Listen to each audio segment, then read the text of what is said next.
Yeah,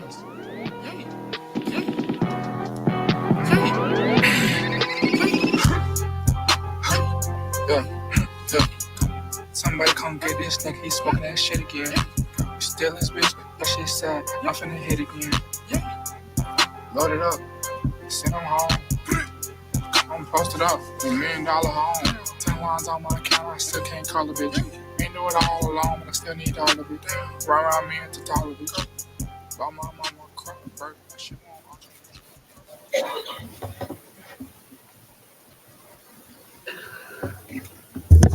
You hit his ass with the.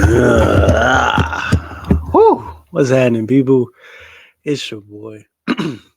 Excuse me. It's me.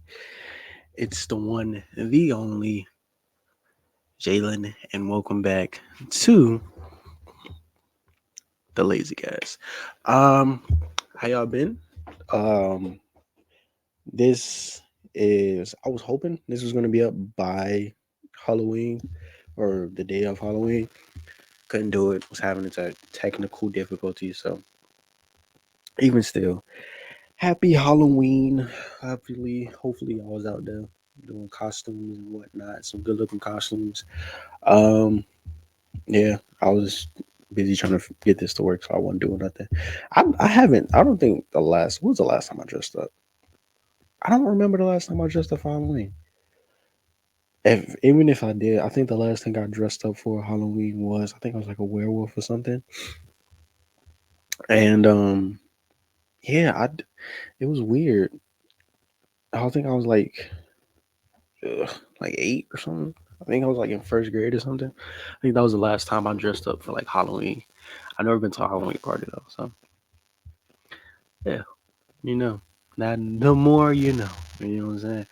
But anyway, a lot has happened. I mean, a lot has happened, man. And just you know what? The word of the day today for the past week is trade. That's the new word of the day. If you want to know, then we're going to come on this bitch every Tuesday and Friday with a new word of the day. And the word of the day is going to be trade. Because not only did the NFL trade deadline just happen, literally yesterday, just finished, um, there was an amazing trade. Well, amazing is a little bit of a stretch, but there was a big trade that happened involving a certain bearded man moving from Philadelphia going to Los Angeles.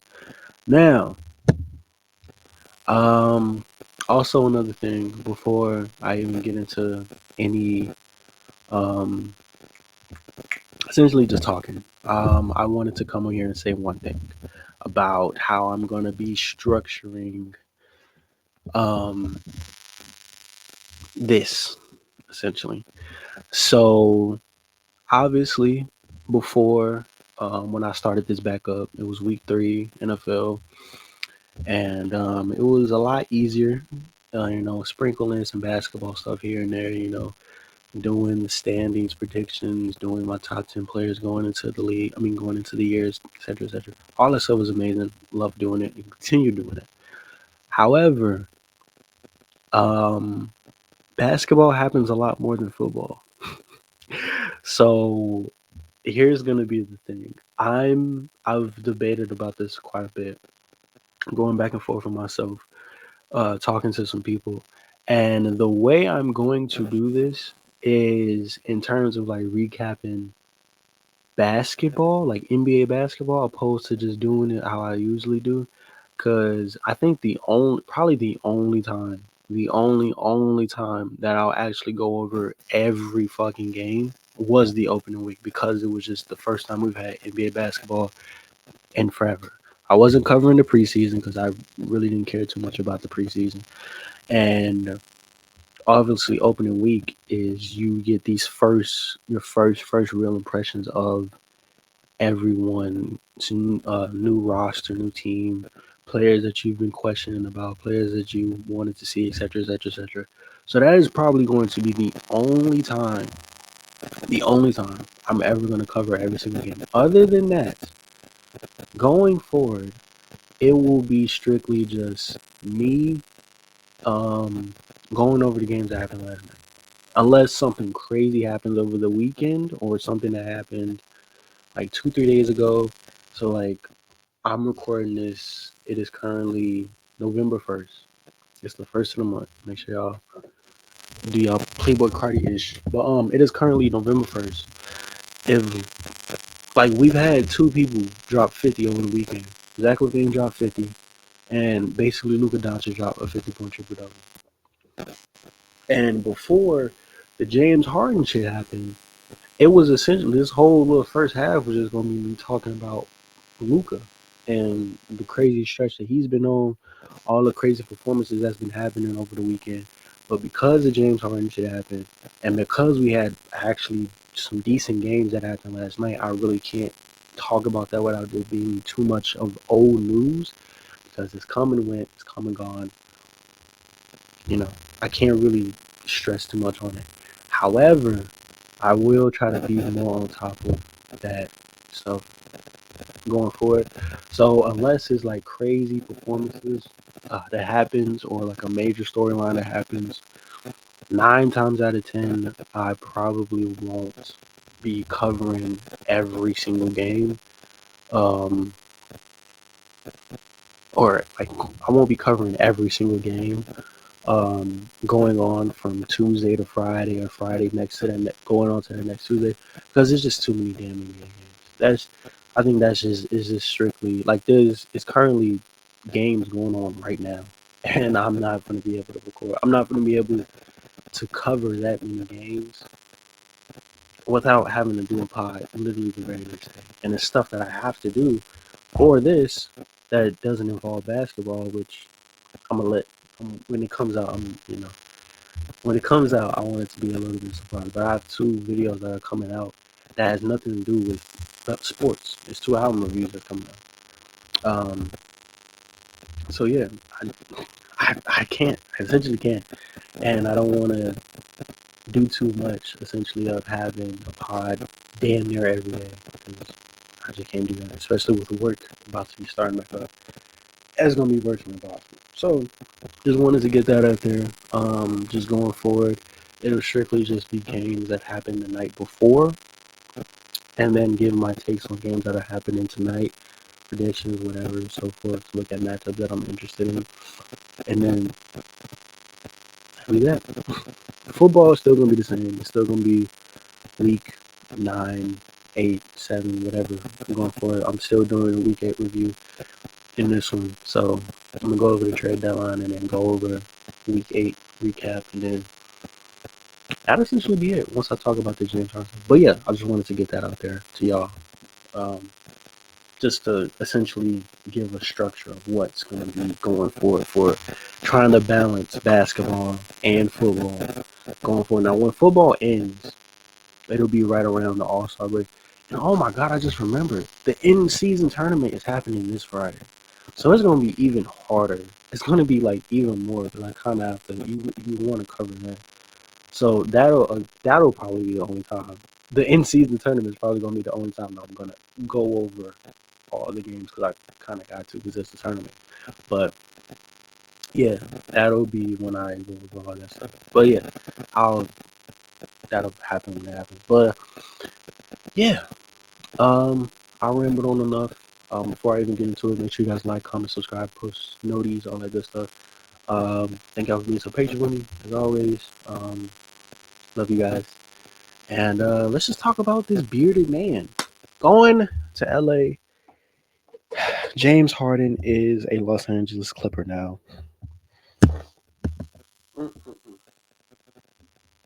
I don't know how to feel about this. I think this is obviously probably James's last chance at a real title contender, at a real shot at a championship, at a real shot at a title. Um,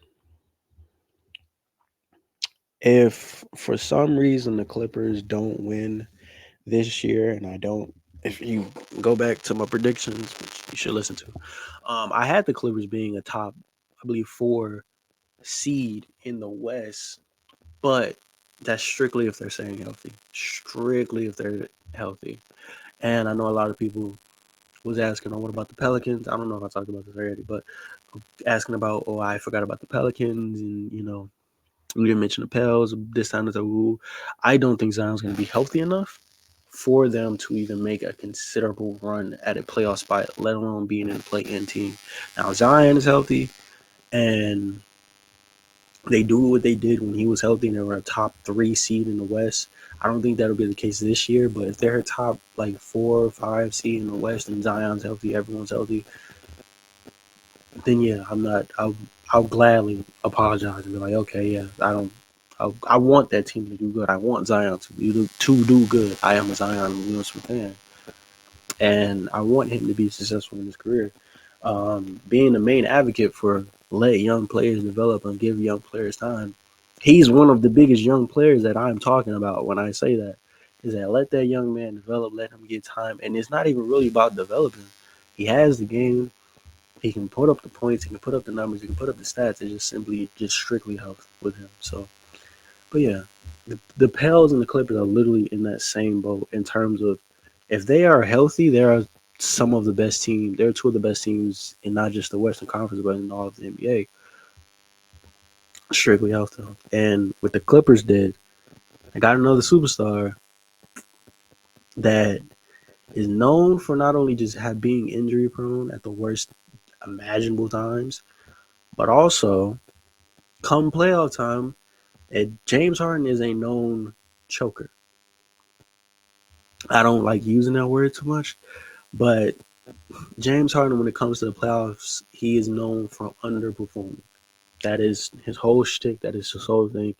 He is known for being one of those main dudes that are going to underperform inside of the playoffs atmosphere.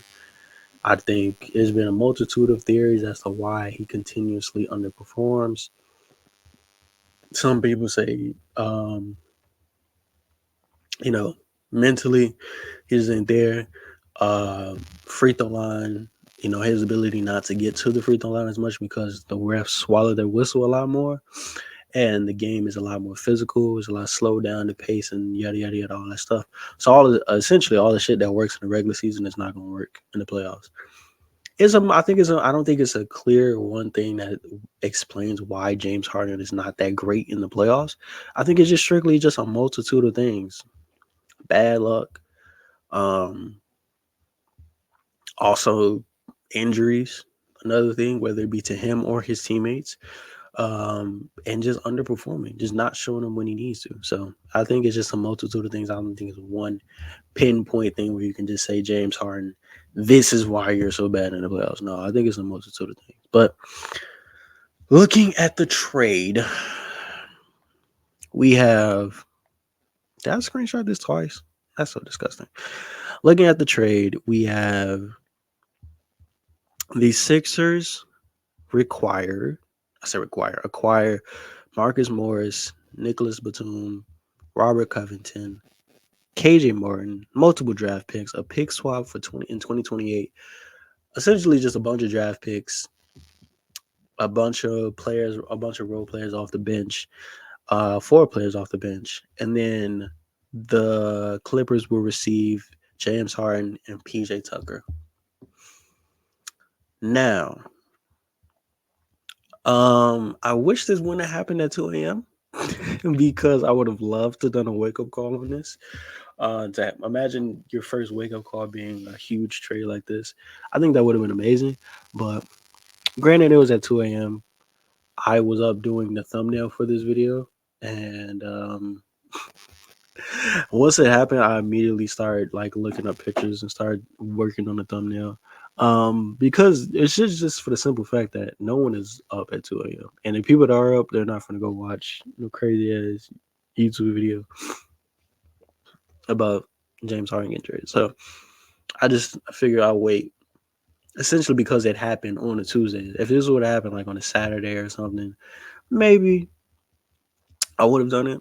But seeing as it happened literally 2 a.m. on a Tuesday, I'm like, I'm gonna just wait. Granted, I should have probably recorded it because this fucking had technical difficulties, but that's anything there. Now, some people, and by some people, a lot of basketball communities are twisted on this trade. The Clippers gave up Marcus Morris, Nicholas Batum, KJ Martin, and who's the last one? Robert Covington. I believe that is. Yeah. Marcus Morris, Nicholas Batum, Robert Covington, and KJ Martin. Bunch of picks. We're not even going to worry about the picks. We're going to strictly just worry about the players right now. And in return, they get James Harden and PJ Tucker. Now, some people are on the side that the Clippers won this trade because they got rid of a bunch of players that weren't really doing anything for them. In return, they have James Harden, PJ Tucker, great 3-and-D guy. James Harden hopefully is healthy. If he is healthy, most likely gets them probably to a Western Conference Finals championship. If everyone stays healthy, at minimum they can probably make it to the Western Conference Finals. We'll see about the the finals itself, but and some people feel like the Sixers won this. Outside of the draft picks, you have four really good role players that you can add to your team. Nicholas Batum, Robert Covington, amazing 3D guys, can shoot the ball, can defend, essentially can fit into any system. Marcus Morris, another guy, tough, rough, great locker room energy, and can hit the ball. And then KJ Martin, who is very, very young, very full of energetic, very athletic, working on his shot. He can play that 4 or 5 position and rim run alongside Joel Embiid. He's going to be a great complement to Tyrese Maxey, and he's a good defender, decent defender. Also, if you hear noise, it's because I have my patio open. It's just too hot in here, and I didn't want to turn the air on because it would have been blaring right on top of the mic, and I didn't know. I didn't want to even test to see how that sounded, so I just opened the patio to make it easy. However, so some people say the Sixers won it because they have more depth. Some people say the Clippers won because they got rid of a lot of players that weren't doing shit for them. And this is a weird trade because in the response to people saying that the Clippers won because they got back James, not just James Harden, but also PJ Tucker, which I honestly was shocked that they even gave up PJ. They was like getting PJ Tucker in that because that's a really good deal. Because for the Clippers, you look at the people they give up. Marcus Morris wasn't doing anything, sitting on the bench. Trust me, I know. I've been watching games. He hasn't done anything. Nicholas Batum was probably the only man that was really getting ticked for real. Him and Covington were the only two people that was really on the court actually, and they were below average, average at best. Especially Robert Covington. That man, I think ever since he got to the Clippers, has not been the Robert Covington that we're used to. So yeah, I'm not surprised. And then you have KJ Martin, the one person who I really thought was going to benefit from being on the Clippers a lot. And I really wanted to see what he was going to do in the Clippers because I really thought he could be something special on that team and be a solid piece to that team. Alas, they traded him. So never really got a chance to see him really in the Clippers uniform for real. So you trade away 4 players that are either A, not playing, or B, playing, but they're not what you expect them to be playing as, or C, they're just riding the bench, which you can go and say, but whatever. I don't hate what the Clippers did.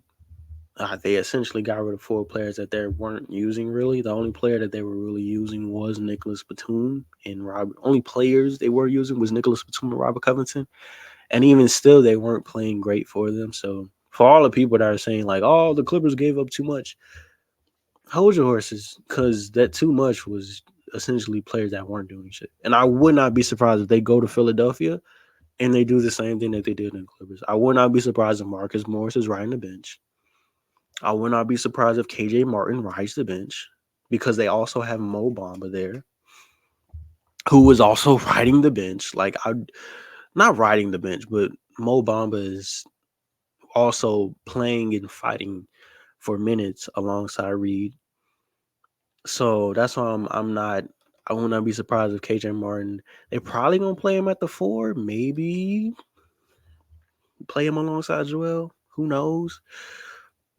But they'll definitely have KJ Martin run with that second unit a lot. I would not be surprised because I feel like he's going to be the one that gets a lot of tick, just for the simple fact that he's young, he can run, he'll be a great piece, a great addition alongside Maxi, who also likes to run and is super fast up and down the court, and who's averaging 30 right now. 30, yeah, that man is different. Tyrese Maxey most likely is probably gonna be an all star right here this year, or maybe if not this year, most definitely next year, barring any injuries, barring he's healthy and everything. Tyrese Maxey is 100% perfectly going to be fine, and I think who is going to benefit the most from the James Harden trade more than anybody, just for the simple fact of they already gave him the ball, and we've seen what he can do. The man's averaging 30, like I mentioned, but now, hey, you got a full season, champ. You're our point guard. You don't have to worry about sharing the ball with James. You don't have to worry about really sharing the ball with anybody. We didn't pick up no guards. It's your team essentially. Not your team, but it's your rock. You have to share the ball with literally nobody. Shit. You can run up and down the court as much as you want to. Why? Because you're the point guard. We don't have to share the ball with nobody. Only all you have to do really is just share the ball, get the ball to the post and Joel. Pick and roll, pick and pop with Joel, pick and pop with Mo Bamba if they ever give him a ball or ever give him on the court for some reason. They just never get that man any type of touches, which I guess. But yeah, I think he's going to benefit the most. I don't think he's going to continue averaging 30 for the full season, but I wouldn't be surprised if he's putting up numbers like 21 and 7 for the whole season, which is really good. Which is really damn good for someone like Tyrese Maxey. I wouldn't be surprised if he's putting up like 21, 4, and 7. So yeah. Alongside Joel Embiid, alongside Tobias Harris, who Tobias Harris has also been really good this season. Who I haven't seen get a lot of praise and talk about. So shout out to Tobias Harris. But yeah, the Sixers is I think the only person that's really gonna get tick, like that'll probably immediately start playing, it'll probably be Covington. Just for the simple fact that he was a Sixer back when it was early, trust the process, all that type of shit. So he'll probably get some tick for sure, just because he can play defense and he can shoot the ball. Same thing with Batum, not so much. Morris, I don't see him playing at all. Like I'm just be honest, I don't see Morris playing. I think he's gonna ride the bench. KJ Martin, I would want to see him play, but I don't think they will play him like that. It's again depending on how Nick Nurse uses him. I'll be interested to see how Nick Nurse uses someone like KJ Martin and all essentially just two more wing guys that they got. But um again, barring any injury, Tyrese Maxey is the perfect guard. Now, I would have liked for them to go shop for a guard. I think obviously it's still time, but I think they really should go get another guard. Not to say for someone to share the ball with Tyrese, not like a superstar or even all-star printer, but just for simply of the fact that he can't play every 40, he can't play all 48 minutes. So when he's off of the court, you have someone that's a decent or reliable one guard that you can have run that option or run the offense when he's off the court. Or again, barring any injury, knocking on wood, that he stays healthy and he just whenever he needs a breather. So I would think that they're still gonna go look for some guard play because they're filled up at the wings. You got Joel Embiid, and even outside of bigs, you have Reed, you have Mo Bamba, you have KJ Martin. Biggs is fine. The guard position is probably their weakest, and it's crazy saying that because they have Tyrese Maxey. But just outside of him, who's really, you know what I'm saying? Who's really reliable enough to hold the ball? Shake Melton? No, no. Mm. That's a no. That's a no. That's a whoops right there, buddy. But enough talking about the Sixers. I've been saving this man for last for a reason. The Clippers. James Harden is a Clipper. Now, looking at this is most likely it'll probably be a starting lineup of James Harden, Russell Westbrook at the point, James Harden at the two, Paul George at the three, Kawhi at the four, and Zubac got the 5. That is a crazy, crazy ass starting lineup. If this was 2019, if this was 2019, that is probably the greatest starting lineup of all time. Like no bullshit, that is probably the greatest starting lineup ever. But this is 2022. I mean 2023, not 2019. So I honestly think you have Harden start, and you probably have Westbrook come off the bench. Now, this is not a knock on Westbrook. This is not me saying that Westbrook has been bad as a Clipper. Westbrook has probably been the best Clipper ever since he's gotten to that team. And that's saying something because he shares the ball with Paul George and Kawhi Leonard. But I say he's the best just for the simple fact that when he got there, he brought a certain presence, a certain energy, and a certain aggressiveness that just hasn't been on that team. And also for the fact that he's been healthy. Yes, George and Kawhi have been healthy for the start of the season, and I want them to continue to be healthy because when they are healthy, I think this team could be dangerous and could potentially make a run at the championship. It's just for the simple fact that they need to stay healthy. And by they, I mean Kawhi and Paul George. We don't need a year where Kawhi is injury prone all year long and Paul George is the one that's healthy and vice versa. We don't need that. I want to see both of them healthy. I want to see the whole team as healthy as humanly possible. And see, just let them roll the ball out and say, fuck it. See what y'all can do. I don't want no more excuses because if they don't get a championship this year, if they don't make it to the finals this year, this will be probably, not probably, this will be the last time James Harden will be able to be in a championship contender situation. Now, am I saying he won't be able to get to another championship contending team? I think he could, but for the type of money that he wants, yeah, that shit's dead, buddy. That shit is dead. This is his fourth team that he's been on since 2021, being the Rockets, the Nets, Philly, and now the Clippers. This is his fourth team. Fourth team. Mind you, it's been 2 years 2021, 2021, 22, 2023. Or yeah, it's 2 years, 3 years, whatever. That's that's crazy. That's crazy. That's crazy, man. For someone with his type of with his caliber, with his type of talent, it's like it's crazy. It's crazy, and especially the way that I think it's the way that he leaves the situation every single time. He left Houston in a bad way, horrible way. Had a fat suit on, looked out of shape, looked crazy, fat, and all this other shit. Because essentially, he's like, "Yo, I don't want to be here no more. I'm tired. I'm done. Y'all won't pay me. I'm not gonna be here." Goes to Brooklyn. Woo! Brooklyn's amazing. Kyrie, KD, Harden. Woo! It's an amazing team. Blah blah blah, blah, blah, all this other shit. Granted, they had injuries, and I'm a Bucks fan, but they were probably gonna beat us. They were gonna beat us in that series, 100%. They were probably gonna. They were killing us in the first 2 games. Granted, we don't know what happened if we would have went home. It could have been a different story. But looking like outside looking in, it was looking like we were gonna lose that series. And it's you know that team could have been something nice, could have been special, and they was elevated to a whole other level once they got James Harden, which is crazy because they were already a really good team, and then they traded for James Harden, and they got even better. And then injuries to not only Harden, who hamstring or thigh, or whatever it was essentially non-existent.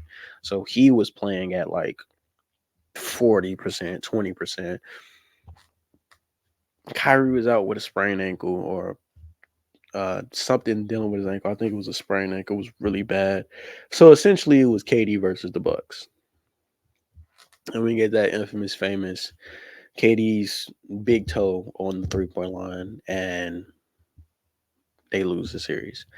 Granted, is everyone healthy? They probably go on to win a championship. I guarantee if they pass the Bucks, they're smacking the fuck out of Atlanta, and they're destroying Phoenix. I don't think Phoenix has any type of answer for not one, but two, but three. All three of them, barring any injury, all of them healthy. Most likely they win that championship. Now, with the whole COVID thing that happened and Kyrie wanting to sit out, Kyrie not wanting to play, KD was also coming off an injury, so it was essentially just James Harden for a lot of it, and it was just like it was just ugly. So James Harden gets moved for Ben Simmons, goes to Brooklyn, he goes to Philly. Offer it, man, this looks amazing. Best duo in the league, yada yada yada yada yada. James Harden has new life. He's excited, he's ready, he's hungry, he's trying to get this championship with Joel, yada yada yada, boo boo boo boo boo boo. They fall short again, not once but twice. So James Harden not only underperforms in the playoffs, but he has his, and I think this is what pisses off so many people. This is what pisses off people so much with James Harden is that he'll have games where he looks amazing. Best instance was that Boston game. No Joel Embiid. I think it was game 2 or 3 in that series where he put up 45 or something like that, and essentially won them the game. Yeah, you're like, oh damn, this is the year. This is the year James Harden. Not game 2. I think it was game 1 or something like that, and Joel was hurt. It's like, oh yeah, this is the year James Harden. Sixers, woo, woo, woo, this series gonna be great. Woo, the blah blah blah blah blah blah. And James Harden goes back to his usual self, shooting up 5 of 27, 2 of 12 from the three, only like 6 free throws attempted, like his usual self, 6 turnovers, shit like that. And that's what pisses people off so much about James Harden is that he'll have moments, he'll show flashes of being essentially his old MVP self, and then he'll just revert back to his usual self, like, oh, okay, that's all y'all get. Come into the summer, come into the off season wanting more money, wanting new money, wanting to restructure his contract. And GM Darren Moore's like, yeah, bro, we want to keep you, but we're not going to give you no X amount of dollars because, for one, you and the big fella underperformed. Y'all were not good in the playoffs. We're not going to keep giving you a new contract, new money, more money, and you're not performing or showing up when it matters most. We don't give a fuck about the regular season. I know we gonna make the playoffs. Joel can miss all 82 games, and I know we'll be fine. We're gonna make the playoffs. I don't care about that. What I care about is these. I don't care about the regular season. What I care about is these playoffs. And every time we get to these playoffs, we're losing. Not losing in the Eastern Conference Finals. We're not losing in the finals. We can't even get past the second round. What? We got a top 5 player on our team in Joel Embiid. And on top of that, we got, what would James Harden be? A top 20-ish player on our team in you. Amazing role players. Tyrese Maxey coming into his own. Great coach when we had Doc Rivers. Like, yo, why are we not getting over this hump? And the hump isn't being in the Eastern Conference Finals, like not getting to the finals. If that was the case, then yeah, we were X amount of wins away from making it to the big championship. Nigga, we can't even get to the conference championship. Make that make sense. Make it make sense. And you want more money? What? You want a new nigga, get out of my face. If I'm Darren Moore, I would have told him the same thing. No, no, no. You're not getting nothing new. You're not getting more. You're underperforming. For me, for this organization, for your coach, and for this team, and for this city. No, nigga. Go sit down somewhere. Go work on that left hand floater. Go work on that jump shot before you come to me about money. What does James Harden do? Go all off season, have his own essential press conference, and says, yeah, I'm not worried. I'm not going to play on any team that is run by Daryl Morey, the GM of the Philadelphia 76ers. essentially stamping on the door, like, yeah, I'm not coming back. Y'all better trade me. And that's where we get into the whole debate of James Harden. Because you understand how amazing of a talent he is. And even obviously, James is not the same James Harden that he was when he was winning MVPs, averaging 36 points per game, breaking Wilt scoring records, breaking Jordan scoring rate, breaking all these records. Obviously, he's not that same Harden. Understandable. He's getting up there in age. Injuries have slowed him down a lot. You know, he's not going to be that same guy. And I'm not, we're not, no one's asking him to be that same guy. You would be dumb to be trying to ask him to be that same guy. It's not going to happen. It's just not going to happen at this day and age. In 2023, James Harden is not going to resort back to go winning MVPs or playing back to his MVP form. Now, am I saying that I don't want him to be productive on my team? Am I saying I don't want him to be a solid number two, or in this case, number three option in LA? Hell no. Boy, you better be diming people up. You most likely going James Harden is most likely going to be the point guard in LA. At worst, I want you averaging 20 and 10. At worst. At worst. James Harden needs to be averaging 20 and 10 for us. And come playoff time, that 20 and 10 better be on some good efficiency. I don't need you putting up 20 and 10 on 9 of 35 shooting, 6 of 45 from the 3-point line, and goddamn 7 turnovers. I don't need that. I don't.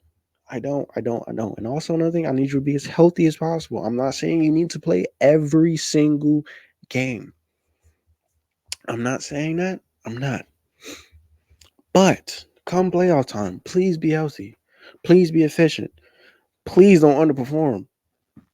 And if we don't win the championship, please don't be expecting no big fucking money from us or from any other team that's not a championship contender.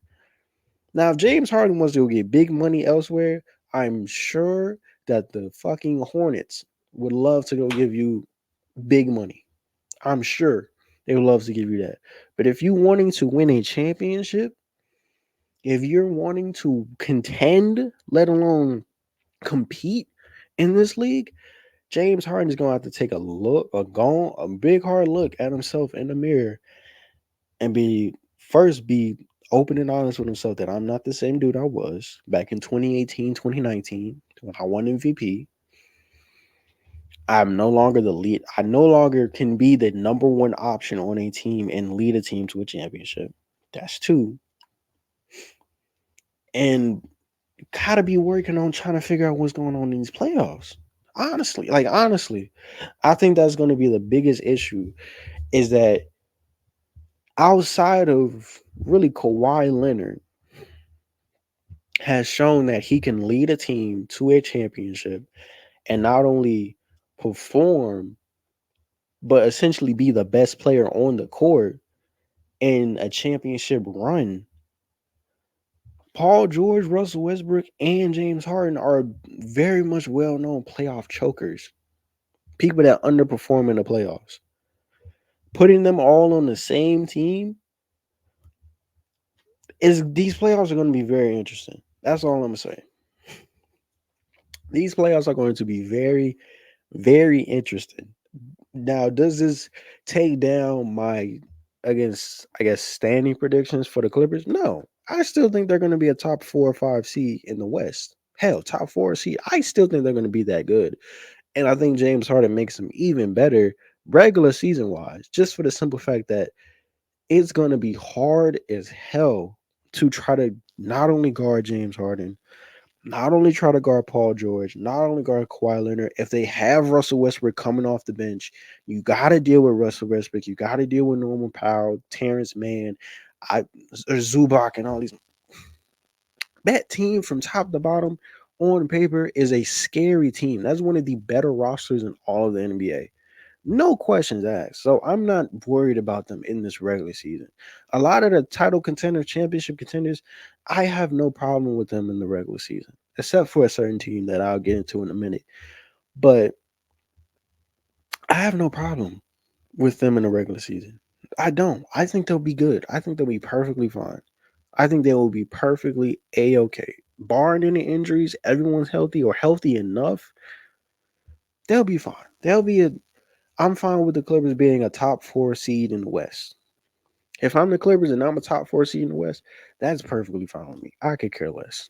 I don't, we're not aiming to be the number one seed. If we are, great. We're not aiming to be a top two seed in the West. We're not aiming for that.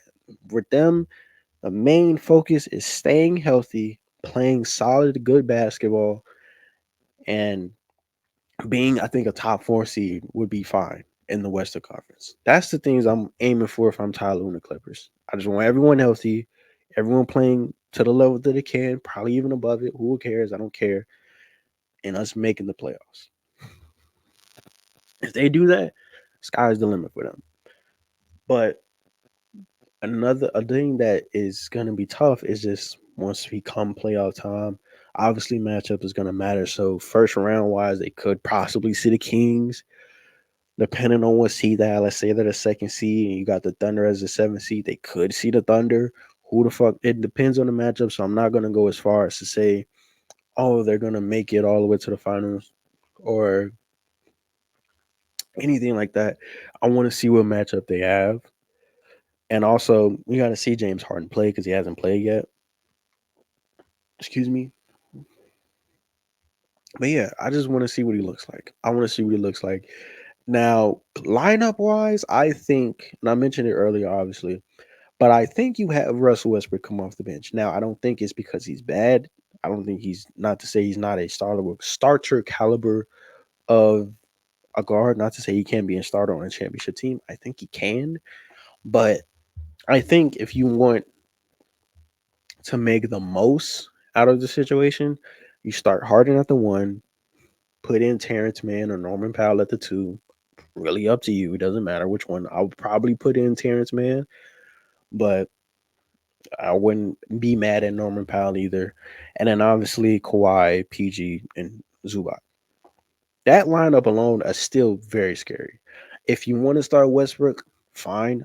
I don't think it matters too much. I say you bring him off the bench just for the simple fact that you have an amazing six man in Russell Westbrook. He can be a leader for that second unit. So whether you're starting a Terrence Mann or starting a Norman Powell, let's just say for the sake of this video, they're going to start Terrence Mann and have Norman Powell come off the bench. You have Norman Powell. You have a PJ Tucker on that second unit. You have a Plumlee on that second unit on top of Westbrook and all those other things.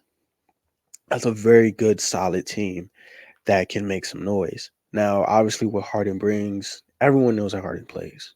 Free throws, um, pretty good shooter, great handle. I think the biggest thing, obviously, is going to see how he plays alongside Paul George and Kawhi. Obviously, he's played with other superstars. Like, just look at Brooklyn. He played alongside Kevin Durant and Kyrie Irving. So he knows how to facilitate and get people the ball. That's what I'm not worried about. I'm interested to see how he tries to get his own shot. That's what I'm interested to see how he would go about getting his own looks, you know, because obviously Kawhi and PG, while an amazing duo, is totally different of a duo than Kawhi Leonard. I mean, than Kyrie Irving and Kevin Durant. So it'll be interesting to see. I think again, I don't think this team will be bad. I say it a million times. I'm gonna keep saying it. This is going to be a top four seed if everyone is healthy. They're going to be a top four seed. Russell Westbrook, if he comes off the bench, potential six man in a year candidate. Kawhi, PG, most likely will be all stars. Harden, if he plays well enough, could possibly be an all star or two as well. So they'd have three all stars in the lineup, whatever. So I think they'll be fine. I just need to see how they are playoff time, and we won't be seeing that until essentially the summertime. So, yeah, I just want to see how he interacts and moves and just essentially plays alongside. Kawhi and PG because we've seen him play alongside Russ. So I'm not worried about in Houston. So I'm not worried about how he'll mesh with Russ. We've seen them two play together. We've seen them two work together, and it seems like Russ has really accepted that role of being like, okay, I know I'm not the guy I used to be. I know how to play my role. I know how to fit my role to my best ability. And maybe Russ can sort of show Harden that same type of attitude. Not to say Harden can't do that, but go from being one of the best players in all of the NBA to being the MVP to essentially, I don't want to say being a role player, but like going from being the number one option on the team to being essentially the third option. It'll be interesting. It'll be very interesting to see. I want to see how he plays alongside Kawhi and PG. Now, a lot of people speculating the starting lineup. I think Russ should come off the bench, but I wouldn't be mad if you have a starting lineup of Russ, James Harden, Kawhi Leonard, Paul George, and Zubac. That's also a really good fucking lineup. So, but I think their bench suffers a little bit from it. But I mean, that's just me. That's just me. But enough about the clips and Harden and all that stuff. Let's talk about last night. Let's talk about last night. And with that being said, I'm going to share my beautiful screen with you all, and we're going to go over the games that happened last night. And also, I'm just going to talk a lot about some of the teams that I've been noticing. Um, One of the teams that I want to talk about didn't play last night, but I do want to give my 2 cents on them just strictly just because. Let me make sure. Okay, yeah. So, speaking of the Clippers, they're 3-1 and they played last night. So yeah. Going on the first game, we have the New York Knicks, the 2-2 New York Knicks, beating the Cleveland Cavaliers 109 to 91, who are currently 1-3. Now, you may be looking at the Cavs thinking to yourself, well, how the hell are they 1-3? This was, a 4 seed last season. They're a really good team last season. Now all of a sudden they're have one of the not worst records, but they're starting off very slow. And just for the simple fact, that they have essentially none of their guys. That's the biggest thing, is that they have none of their guys. DG, Darius Garland, what did I just say? Darius Garland is hurt. I believe Ricky Rubio is away from the team right now. Who else? Karis LeVert is also hurt. Jared Allen is also hurt. Like, they're just without a lot of their essentially playmakers and just best players that you know help them be better. So right now, it's really just been Donovan Mitchell and fucking Max Strus. So really, we're just waiting. I'm just waiting, as well as a lot of people. Like, look at this starting lineup. You got Dean Wade starting. That's how you know they ain't got nobody. They have Dean Wade starting. However, while we have DG, Ricky Rubio, Ty Jerome, Karis LeVert, and Jared Allen not playing, I would not be surprised if they start Imani Bates. I wouldn't hate that. If I'm Cleveland, hey man, we already without some of our best players. Give Imani some touches. Let him start. I would not be surprised if they start him next game. Not next game, but down the line, down the future, because he is. While yes, this game he wasn't that great, but he has shown flashes that this NBA shit is easy to him. This scoring the basketball shit is easy to him, man. Imani can really get going for real. So hopefully they give him some tick. Hopefully they give him some play in the starting lineup, I should say. Not give him some tick because he played 22 minutes. But in terms of starting at that 3 or 4 position, most likely the 3 because he's very skinny. But yeah, put him at that 2, put him at that 3 position, and let them work their magic. But looking at the bona fide star on the team, you have Donovan Mitchell. And yeah, he tried. He had 20 in the first half alone and came out in the second half pretty flat. Only finished the game with 26 points, 3 assists, 3 steals, 3 rebounds, 100% from the free throw line, 0 3 from the three, and 11 20 from the field. Like I mentioned, he came out the game hot, but as the best player on the team, you got to continue to stay hot. And I understand he's without essentially anybody that can really help him score. And on top of that, outside of Isaac Okoro, George Niang, and Craig Porter, no one else in the starting lineup even came close to double digits. Max Strus had a bad game. Evan Mobley couldn't find the bucket. And Dean Wade also had a very bad game. So this is simply just for the simple fact that no one can hit. And on top of that, they're very injured. So I won't hold this game too much on to Cleveland. I won't even hold their record too much on them too much. What did I just say? I won't hold their record against them too much. That's what I'm going to say. That was terrible. I won't hold a record against them too much just for the simple fact that they're without a lot of their players. They're essentially without their whole starting lineup outside of Donovan Mitchell, and no one cares shot last night. And looking at New York, they played about as well as you want them to play. Julius Randle's averages efficiency still scares me, even though he put up 19 points. He shot 5 of 14, which is 35, essentially 36% from the field. So, and 2 of 5 from the three. So, I don't know what, he has moments where he uses his, big, strong body and everything else to, grab rebounds like you see right there. He had 10, and he's been officiating, well, facilitating the ball pretty well. But he only finished with 2 assists. So he's found other ways to impact the game. But even still, as the second option on that team, second best player on that team, you can't be throwing out stinkers like this consistently. Like, this isn't just a one game. Like, oh, okay, Julius just had one bad game. He hasn't shot the ball well at all. I mean, like, at all. Like, oh my God, what is going on here? What is this? Why are we losing by 20 to the Raptors? Oh Lord, what is going on? Anyway,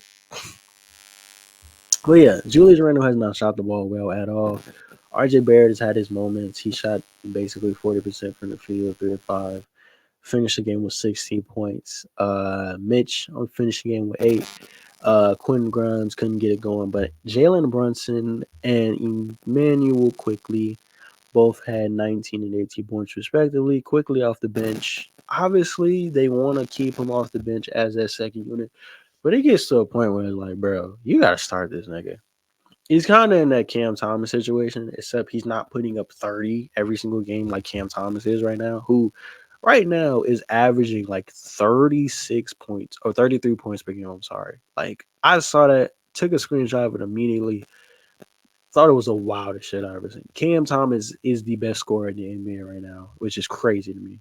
But yeah, and they're currently playing the Miami Heat. So yeah, thankfully they started him, which I said and a lot of other people said that they should do, which is very good. But yeah, all in all, it was an okay game. Nothing too crazy, nothing too out of the ordinary. Cleveland just couldn't hit shots, and New York just had an all around team effort where they had one, two, three, four, 5 different people in double figures. When Cleveland essentially only had one dude that was productive on offense last night. So all in all, good win for the Knicks. I don't think this moves the needle or anything on them too crazy. They played a very injured Cavs team and did what they were supposed to do.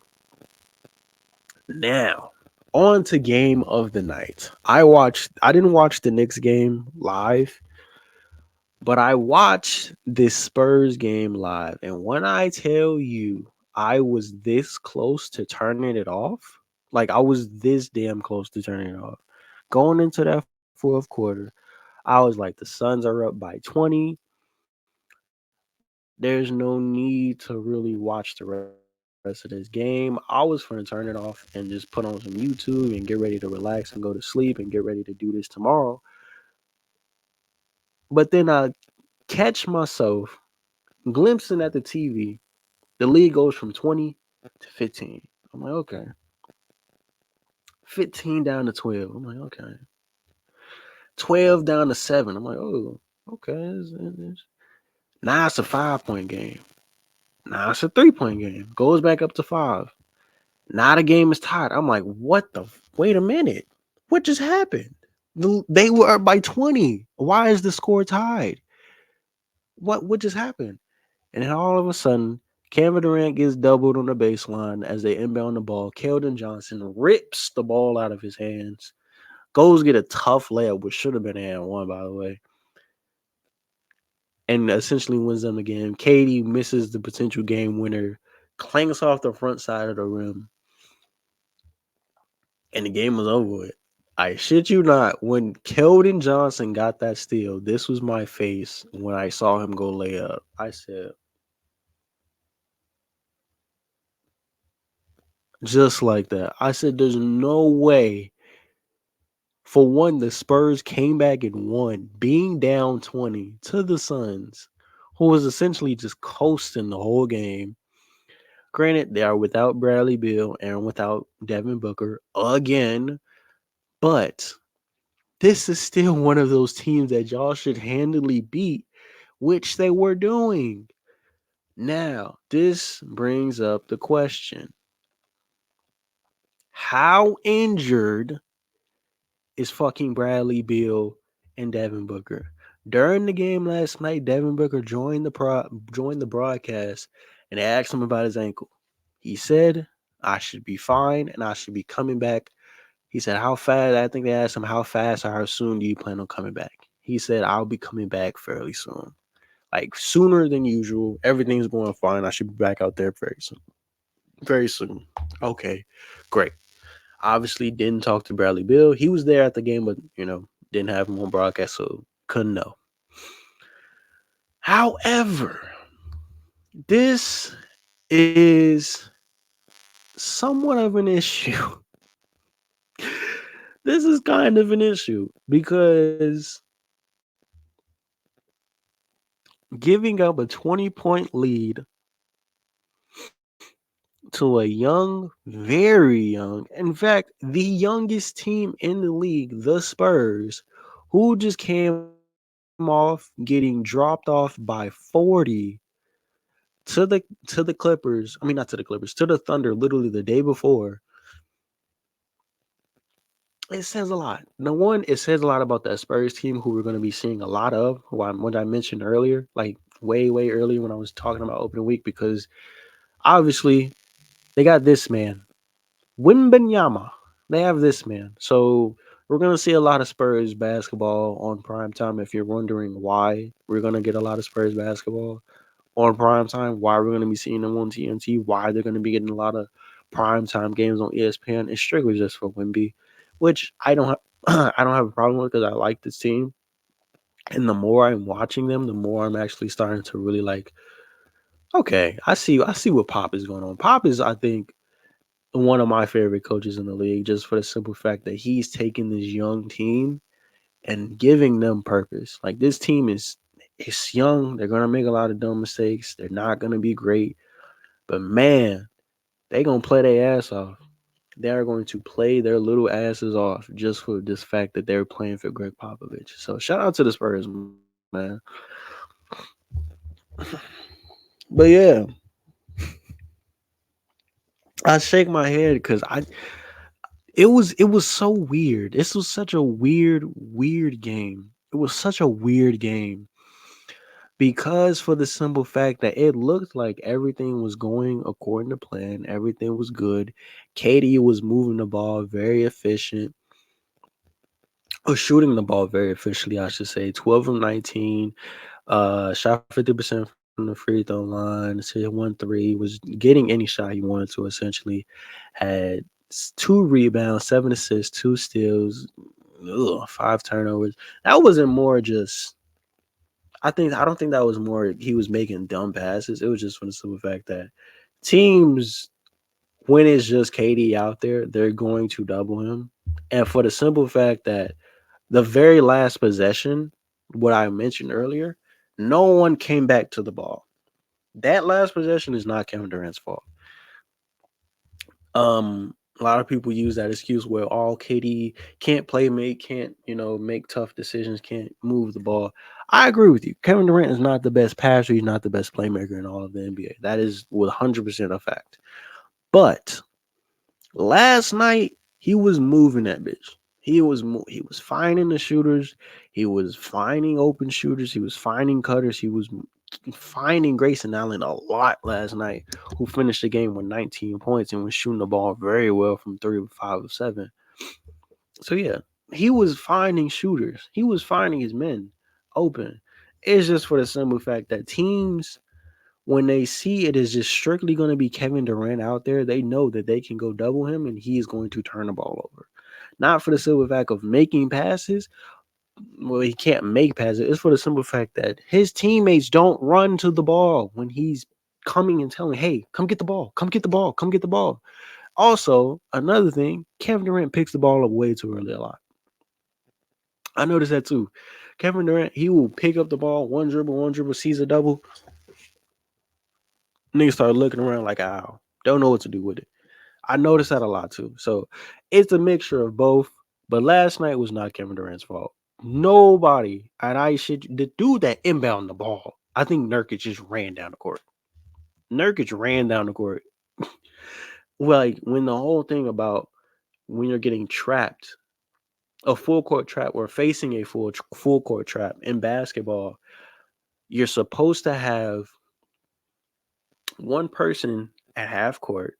The person that inbounds the ball is supposed to kind of leak out and hang around that paint area on the where they just inbounded the ball or move to the free throw line. There's supposed to be another person. So let me make it big so y'all can hear me. Y'all can hear me and see me properly. So you got one person inbounding the ball. You have another person that's at the free throw line. You have another person that is essentially by the announcer's table that comes up and comes down whenever you need them to leak in and out. And essentially what Kevin Durant did was that one dude at the free throw line comes down. Granted, he shouldn't have came directly to the corner. He shouldn't have went straight to the corner. Because he was trapped like immediately. But he was the only person that went to the ball. Nurkic, I think Nurkic inbounded the ball last night. Nowhere to be seen. Only reason he came back was try to defend Keldon Johnson, and Keldon Johnson made a tough ass layup on top of his head. But yeah, other than that, no one came to the ball. No one. The whole purpose of beating a full court trap is to move the ball as fast as humanly possible. You really don't want to dribble that motherfucker. And on top of that, Frank Vogel had a timeout. Should have called timeout. But if you have faith and say, hey, we can move the ball up there fast enough without calling a timeout, don't have your players on the other side of the damn court. Don't do that. Don't do that. And it's on the players to recognize this is basketball 101. You see your man's is getting trapped. Go get the ball. Go get it. Don't stand there hoping that he can make you a pass that'll land directly in your chest. No, go get the damn ball. Go. What are we doing? What are we doing? I was getting frustrated watching it because I'm like, why is no one coming to the ball? And another thing, another big thing that happened last night, not big thing, but something that was toughed up. Kevin Durant had scratches all on that motherfucker. After that last play, he had a scratch right here, a scratch right here. Like it wasn't like a little scratch, like his face was red. Kevin Durant's black, so you won't see that. Like it was scratched to where you could see blood dripping down his face. It wasn't crazy like a UFC fight cut or whatever, but he was bleeding. It was bad. It was pretty bad.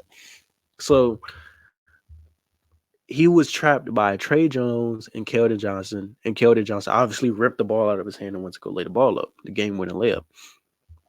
So it was essentially Katie essentially hitting that like, yo, I got fouled on the last call. And I think he did. Did get fouled, but I don't think it was enough to overturn it because he stood there. He like got slapped in the face and he essentially was like waiting for the referee to call a foul. and Keldon Johnson just took the ball, went and go laid it up.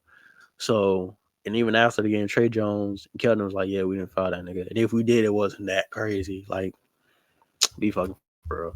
But yeah, they fouled him. It wasn't they fouled him, but it wasn't nothing like crazy. They ain't like punched the nigga in the face or like elbow him in the cheek or something. It wasn't crazy like that. But they did foul him. But it's on Frank Vogel also because you have a timeout and Reggie Miller, who's announcing the game, even said like, "Yo, you have a timeout, just call the timeout instead of trying to inbound the ball." But I guess he figured, you know what, my team is smart enough to go get this ball up court fast enough, quick enough, because they had 7 seconds. I think it was it seven? I think it was either 5 or like 6 seconds. They have 5 or 6 seconds, so that's more than enough time to get the ball up the court. That's more than enough time to get the ball up the court. More than enough. However, when you have no one else that's physically running towards the ball to get the ball from Kevin Durant, there's nothing else you can do at that point.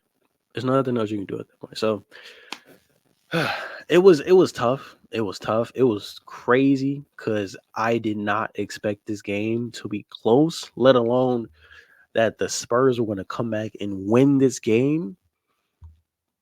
So it was wild. It was wild watching it. It was really crazy watching it. So again, good win for the Spurs. Very good bounce back win for the Spurs. Like I mentioned, they got beat by 40 last I think the day before, a couple days before, um, by the Thunder. So it was a great fucking win. But looking outside of Kevin Durant, who had 26 points, like I mentioned, Nurkic had 12 and 12, along with 2 blocks and a steal.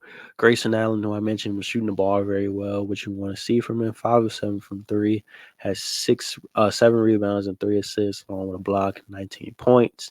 Eric Gordon, who actually shot the ball pretty damn well, which I'm finally happy of, had 8 of 14 from the field, 4 of 9 from three, 2 rebounds, 6 assists, and 20 points. But look at these turnovers real quick. Let's just look at these turnovers real quick from the guards. Eric Gordon had 4. Grayson Allen had 2. KD had 5. Okogie had 2. Uh, Goodwin had 2. I mean, had 1. Watanabe had 2. Nazir Little had 1. I think even though I'm really high on Devin Booker, being the point guard for this team, I think I would not be surprised if the Suns still go out and go get a point guard for this team, a true point guard for this team, if that makes sense. Just for the simple fact of when Devin Booker is not on the court, hell, you can even make an argument with Bradley Beal, even though we haven't seen where Bradley Beal is in a Suns uniform, regarding uh preseason, but it's preseason. This is actually games that count. You really have no other playmaker on this team. Zero playmakers on this team, actually. Goodwin, who's a rookie, has 0 assists. Eric Gordon, who mentality is score first, shoot first, pass later. Same thing with Kevin Durant, who again had 7 assists, but also 5 turnovers. Eric Gordon, who had 6 assists, but also had 4 turnovers. So it's like it kind of doesn't even balance out. Is like more negative than positive, if anything. Plus, the Suns were just very sloppy with the ball as well. Also, a lot of these weren't even passes. It was necessarily just them just being very fucking sloppy with the ball. And 19 turnovers compared to the Spurs is 12. And again, this is the youngest team in the league. And for the Spurs, I mean the Suns to be really turning the ball over like that, just constantly, always turning the ball slipping out of their hands, making dumb passes, giving the ball up on double teams and stuff like that. It's hard. It's hard. It's hard to beat anybody like that, let alone beat a Spurs team like that. So Bobo still hasn't seen the court. A lot of people, including Shaq, when they were talking about it last night on TNT, they were saying essentially like, "Yeah, we've never seen anything like Wembanyama, this, that, and the third." And Shaq was like, "Well, yes, we have. We have Bobo. It's just that he doesn't have that killer instinct. He doesn't have that mentality that He doesn't have that green light that Wembayama has. And I agree with that to a certain degree because when he was in Orlando, and I'm referring to Bobo, he's shown flashes that he can be somewhat productive in this league. And it's not just Bobo. Obviously, we have Chet, who is being really good, probably rookie of the year so far. Um, or a very high candidate, I should say, for rookie of the year so far, battling out with Wembanyama in OKC the Thunder. And also, I think people forget how crazy Kristaps Porzingis was when he was in New York when he first came into the league. I'm not talking about when he went to Dallas. I'm not talking about after when when KP was healthy in New York. Motherfuckers was talking about him being one of the not only the best players in the East, but one of the best players in all of the NBA eventually. That's how good he was. And I understand he's not that same player no more in terms of like athleticism, but just for the simple fact that he had a bad injury when he was in New York. And I think now once he's in Boston, he's gonna be able to showcase a lot. He won't be crazy, dunking on people like how he used to be, running up and down the court, things of that nature. But he's still gonna be really damn good. So I think people forgot how great KP was when he was like in New York because we see like, oh, we never had like a 7 foot plus guy who was able to shoot, defense, play defense, and like handle the ball. Like, yes, we did. He was in New York when he was playing alongside Melo. We did. It's just that he got injured. Niggas forgot how good he was. That's just the only thing. But yeah, man, that's good. I just wanted to get that little quick tangent out. But yeah, I think I agree with Shaq to a certain degree, just for the simple fact that Bobo obviously hasn't played a single game this year. And if he does get on the court, it'll most likely be in garbage time. Um, but yeah, we need to. He's shown flashes. He's shown flashes, and he's not playing 28 minutes a game. Bobo at worst is going to be playing like this. A Bobo at worst is going to be getting like 6 to 8 minutes a game if he does consistently start playing. Now, if we do get more Bobo and he actually benefits and helps the Suns more often, I would love that because I want to see that. But going forward, I don't think we will. And this is coming from someone that is an advocate for let young players develop, yet let young players play. But if you're not showing it in practice, if you're not showing it, you know, preseason wise, things of that nature, at least showing that you're making some type of improvements or some type of strides, then it's only so much. There's really only so much you can really do at that point. So, looking at the Spurs quickly, going over their stats before we move on to tonight's games, which, as you can see, they're going on currently right now. So, I'm gonna just quickly, you know, look at the games that are currently going on right now. But yeah, Keldon Johnson leading scorer for essentially all players, right? Am I? Yeah, for all players with 27. Had 4 assists, 2 steals, 3 rebounds. Wembanyama had 18 points, 8 rebounds, 4 blocks, 5 turnovers. I think again another thing with Wimby that I've noticed a lot is that he's just very anxious. Very, he rushes a lot. He's very in a hurry, and I noticed that Pop a lot of times in timeouts are talking to him like, "Yo, calm down. Yeah, and the ball ain't going nowhere. You ain't going nowhere. This game is still happening. There's no need for you to be rushing like that." He also gets in a lot of foul trouble. That is one thing I noticed a lot. He gets in a lot of fouls because they bait him a lot. Being a big dude, he's going for a lot of block shots. So he gets them. Don't get it twisted. He had 4, but they bait him a lot. And by they, I mean his defenders or his opponents on offense. So yeah, he had a crazy poster last night too on Ebanks, which was nice. So Zach Collins, 14 points as well. Jeremy Shockman was in foul trouble, so he didn't play that much, only 8 points. Devin Vassell had some crazy ass shots, a very clutch three that essentially kept them in the game. At 18 points. along with 6 rebounds, 5 assists, and 3 steals. So, again, this is a very young team, man. The youngest team in all of the NBA. A very going to be a fun team to watch going forward. They're going to be getting a lot of primetime games because of Wembenyama. So we're going to see them a lot more. But yeah, man, it'll be interesting to see how they're going forward. You know, develop not just for this year, but for years to come. Because get the right pieces around them, get the right type of development from certain players. This can be a very good team going forward. So yeah, last game of the night, and then we move on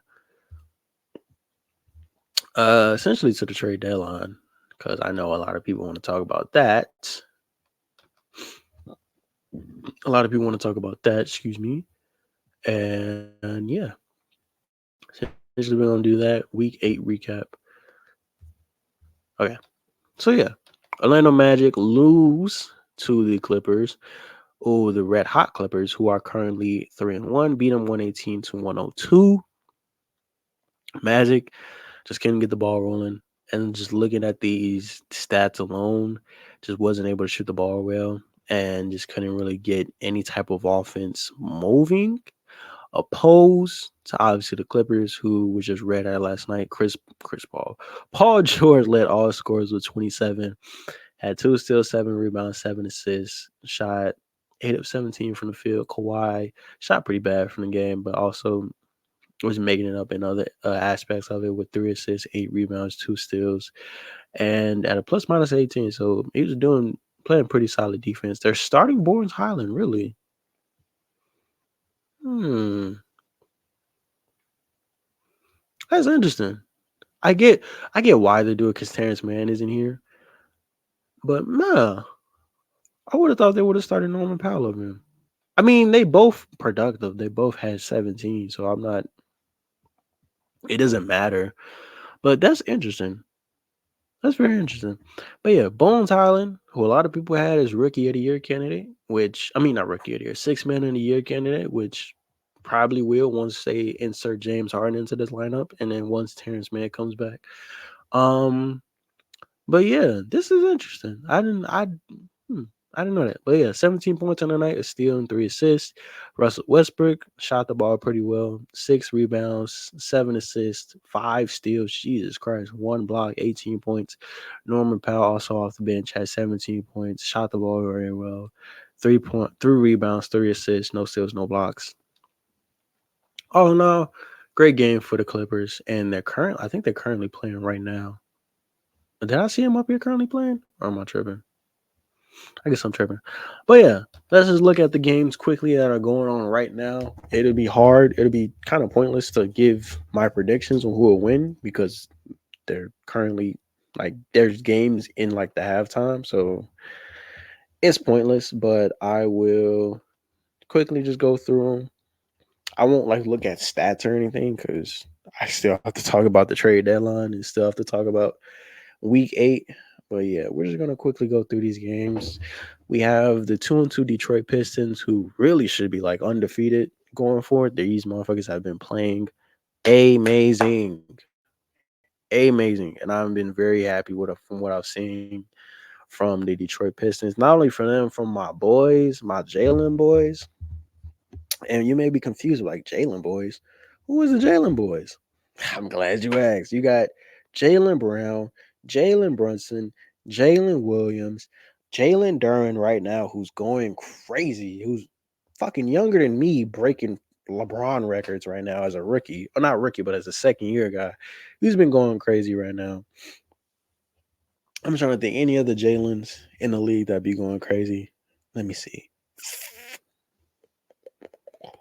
I think that's it. That's all I can think of right now. But yeah, I got a little squad, man. I got a little Jalen squad, man. The Pistons are currently up right now. On the Trailblazers, the 1-3 Trailblazers. This is an ugly sight. The Bucks are struggling bad, down 20 to the Raptors. The 3-1 Thunder are demolishing the 2-1 Pelicans. This game was a lot closer than it was last night. Donovan Mitchell currently has 23 points right now. So he's starting out the game very hot. This game is in the second quarter. You have the Heat taking on the what is that? The Nets. What is this? The Celtics are currently up 20 against the Pacers. They're without Tyrese Halliburton, so I'm not surprised. This game is currently tied. The Hawks and the Wizards. Damn, the Timberwolves are beating the brakes off Denver right now. And the Rockets are currently up on the Hornets. And then for the rest of the games tonight, we have the Mavericks playing the Bulls. I think Kyrie Irving isn't going to play tonight, so that should be interesting. The Jazz taking on the winless Memphis Grizzlies. They're currently 0-4. The Clippers are taking on the Lakers. And then the Warriors are playing the Kings again. Jesus Christ. The Warriors and the Kings have played already, it seems like fucking 8 times already. I feel like they didn't already play like 8 times already. This is crazy. But yeah, one team that I wanted to talk about was the Lakers. The Lakers are scaring me. I'm gonna just be honest. The Lakers are currently scaring me. That's a ugly ass picture. Look at that. Oh, that's terrible. But yeah, the Lakers are scaring me right now. Regular season wise, obviously it is only literally the second week of NBA basketball, but the Lakers currently 2-2. They barely beat uh the Orlando Magic by 3 points actually. And they've been they struggled against Beal and Bookerless what was it? Suns team in the very second game. Third game, they lost in overtime to the Kings. LeBron had to play damn near 40 minutes for them to even have a remote chance of winning. Man, I don't know, man. The Lakers are doing Laker things. Now, obviously, this is very early in the season. It's not even been a month yet. It's not even a full 2 weeks yet. So I'm not going to overreact. But it is very interesting to see because the Lakers had arguably the best, not arguably, they had the best offseason coming into this year.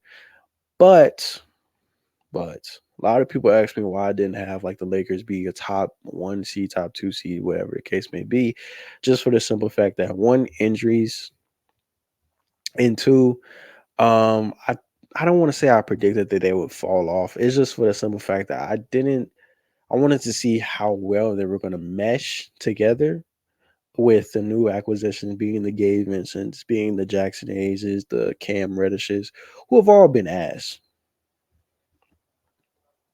There's no way to sugarcoat it. They've all been butt. Cam Reddish, I don't even think he scored a point. Jackson Hayes hasn't done anything. Granted, he hasn't had any playing time, but when he does play playing time, hasn't done anything. And Gabe Vincent, that RDC meme, that video where Lakers players, when they are off the team before they get traded to the team, play amazing, putting up 30 points, being amazing for the Miami Heat. The second he touched second he touched down to LA wearing the purple and gold, that man has been awful. Awful. There's literally no way to sugarcoat it. He's been actually like terrible. Terrible for the Lakers. So and Darvin Ham has not been good. On top of that, they don't have Vando still. Vando, I think, hasn't played. I think he's still hurt. Um, or dealing with injuries, I should say. AD's been inconsistent. LeBron has been playing for too long. Austin Reeves hasn't really shown anything yet. D'Lo has been inconsistent. This team, man, I don't know. I don't know. Obviously, it's very early in the season, so I'm not gonna sit up here and say that they're gonna, drop all the way down, be like a 7 seed. I still think there will be a top 4 seed in the league or in the West, I should say. It's just for the simple fact that if they keep playing like this for weeks on, where they're barely beating teams that they should be smoking, and it is, I don't know, man. I don't know. Granted, they played what? They lost to Denver handily. Um, they beat the Suns barely without Booker and without Beal. They lost to the Kings team. Kings aren't a bad team. They lost to them in overtime. LeBron had to play damn near 40 minutes just for them to even be close to winning. And he's supposed to be on minutes restriction. That was the whole thing coming into the season was that LeBron James is going to be on minutes restriction. We are not going to be playing LeBron 35 plus minutes. After the first game, LeBron has been playing 35 plus minutes. So make that make sense. Anyway, and the fourth game, they barely beat a Magic team. They barely beat the Magic by 3, 106 to 103. And if Jalen Suggs hit that go ahead three at the end of the end of regulation, they're in overtime, and God forbid, who knows what could happen. So I don't know, man. Lakers fans, y'all got some explaining to do, man. But that is enough.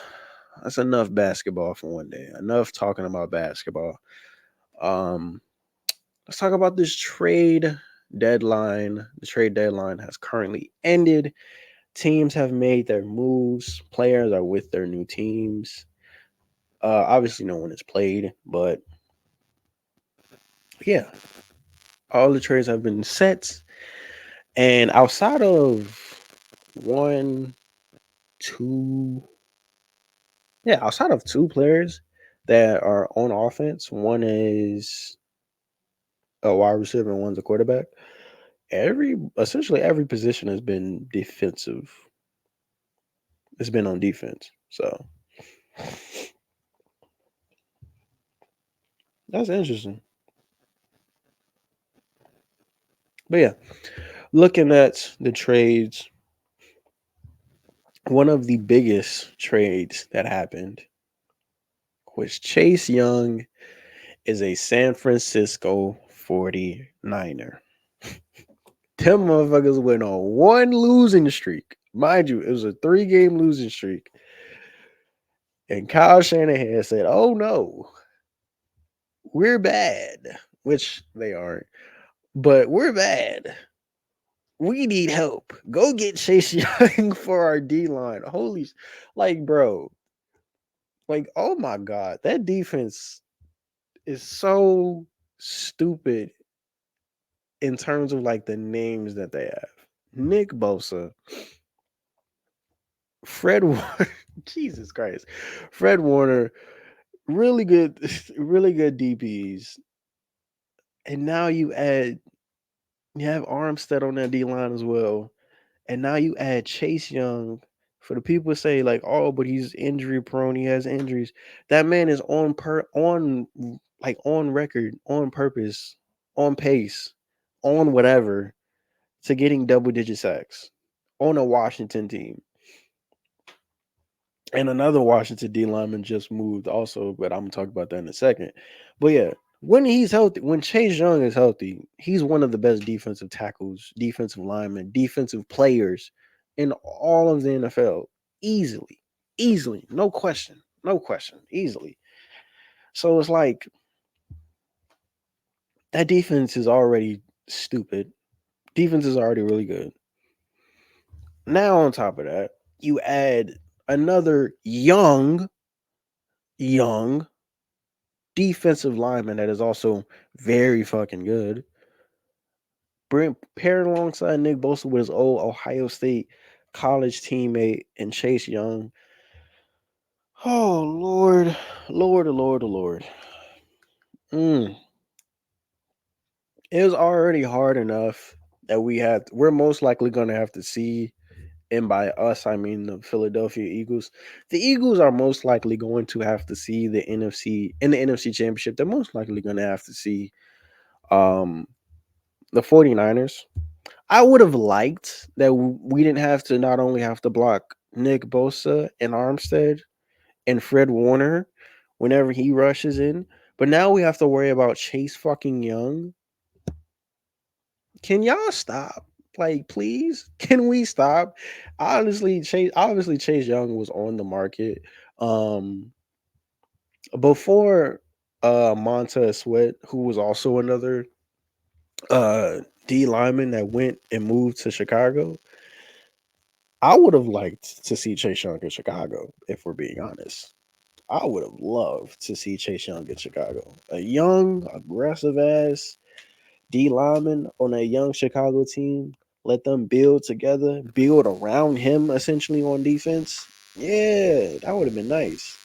But nope, send him to San Fran. Why not? Send him to San Francisco. Yeah, let's link him up with Nick Bosa. Yeah, no, don't do that. Jesus Christ. Oh, I'm stressing because this makes them better. Granted, their offense has been shit because Brock Purdy's been playing like shit. But oh man.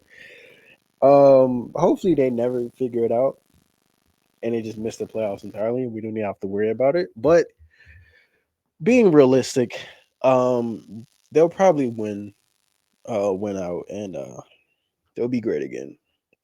The 49ers will be great again. And the Eagles will have to worry about them come NFC championship time. Cause yeah. But yeah, they are on a 3-game losing streak. So haha. Y'all suck, we don't. But yeah, this if the 49ers D lineman wasn't already amazing as it is, Chase Young makes it 10 times better. And he stays healthy. He was already on pace, like I mentioned, to getting double digit sacks. And instead of doing it in Washington, he's gonna be doing it in San Fran. So it's like, oh damn. That defense just got even scarier. But other moves that happened, we have Rasul Douglas, amazing corner going to Buffalo. Much needed for Buffalo because that defense is beat up to all hell. People whoa, Donovan Peoples Jones goes to Detroit. A very, very good young wide receiver going to Detroit to already boost up that amazing wide receiver core with Amon St. Brown in them and Sam Laporta at tight end. So that just gives Jared Goff another weapon. So hey, Detroit just got better also. Chase on, like I talked about, Ezra Cleveland going to the Jacksonville Jaguars. Joshua Dobbs going to replace or essentially step in for the injured Kirk Cousins, who popped his Achilles or tore his Achilles, and he's out for the rest of the season. Prayers up to him and his family. Hopefully, surgery goes well. He's able to come back, be 100%, and play healthy and be great for next season. Whether that's in Minnesota or whether that's somewhere else. Just want him to be healthy. So yeah. But yeah, Joshua Dobbs, it'll be interesting to see how he performs on essentially a team that has better weapons than he's probably used to because he's coming from Arizona where his best weapon was Hollywood Brown. So yeah, he's not gonna be throwing the ball to Justin Jefferson because I don't think they play him for the rest of the season. And if they do, it probably won't be till like the end of the season. So Joshua Dobbs show flashes though. In a very, very early stages of the season, he was competing against very good, solid defenses and good teams and putting Arizona in winning situations. And now they kind of, you know, done Arizona things and fell off a cliff. And now with Kyler Murray most likely coming back next week or the week after, whatever, it should be interesting. It should be very interesting to see what happens. And to see how Joshua Dobbs, you know, pairs alongside with Jordan Addison and TJ Hawkinson and all those boys. So yeah. But I like the move, nevertheless. Montez Sweat, like I mentioned earlier, is going to Chicago. Much needed. Much needed. I cannot stress how badly the Bears need anybody that can rush the quarterback. I cannot stress how badly the Bears needed this. Because before Montez Sweat, who was on that defensive side of the ball that can get to the quarterback on the D line, let alone. I'll wait. Oh, you said you couldn't think of anybody? Yeah, me neither. Because who the fuck were they gonna have? I really wanted them to get Chase Young because I thought he would have fit perfectly for that team. But they got another really good pass rusher in Montez Sweat. He's also very good. I'm not finna sit up here and act like he's a very good pass rusher as well. So yeah, very good. And also they bring back Jalen Johnson, who requested a trade, but they eventually brought him back. So they didn't really lose their best secondary weapon that they have in Jalen Johnson. So A+ for the Bears. Pay that man whatever you need to pay him. Pay that man. There's a garbage truck outside my house. Ignore it. But please Pay that man. Pay Jalen Johnson. Couple more trades. Catavia Street is a Falcon. Rest easy, brother.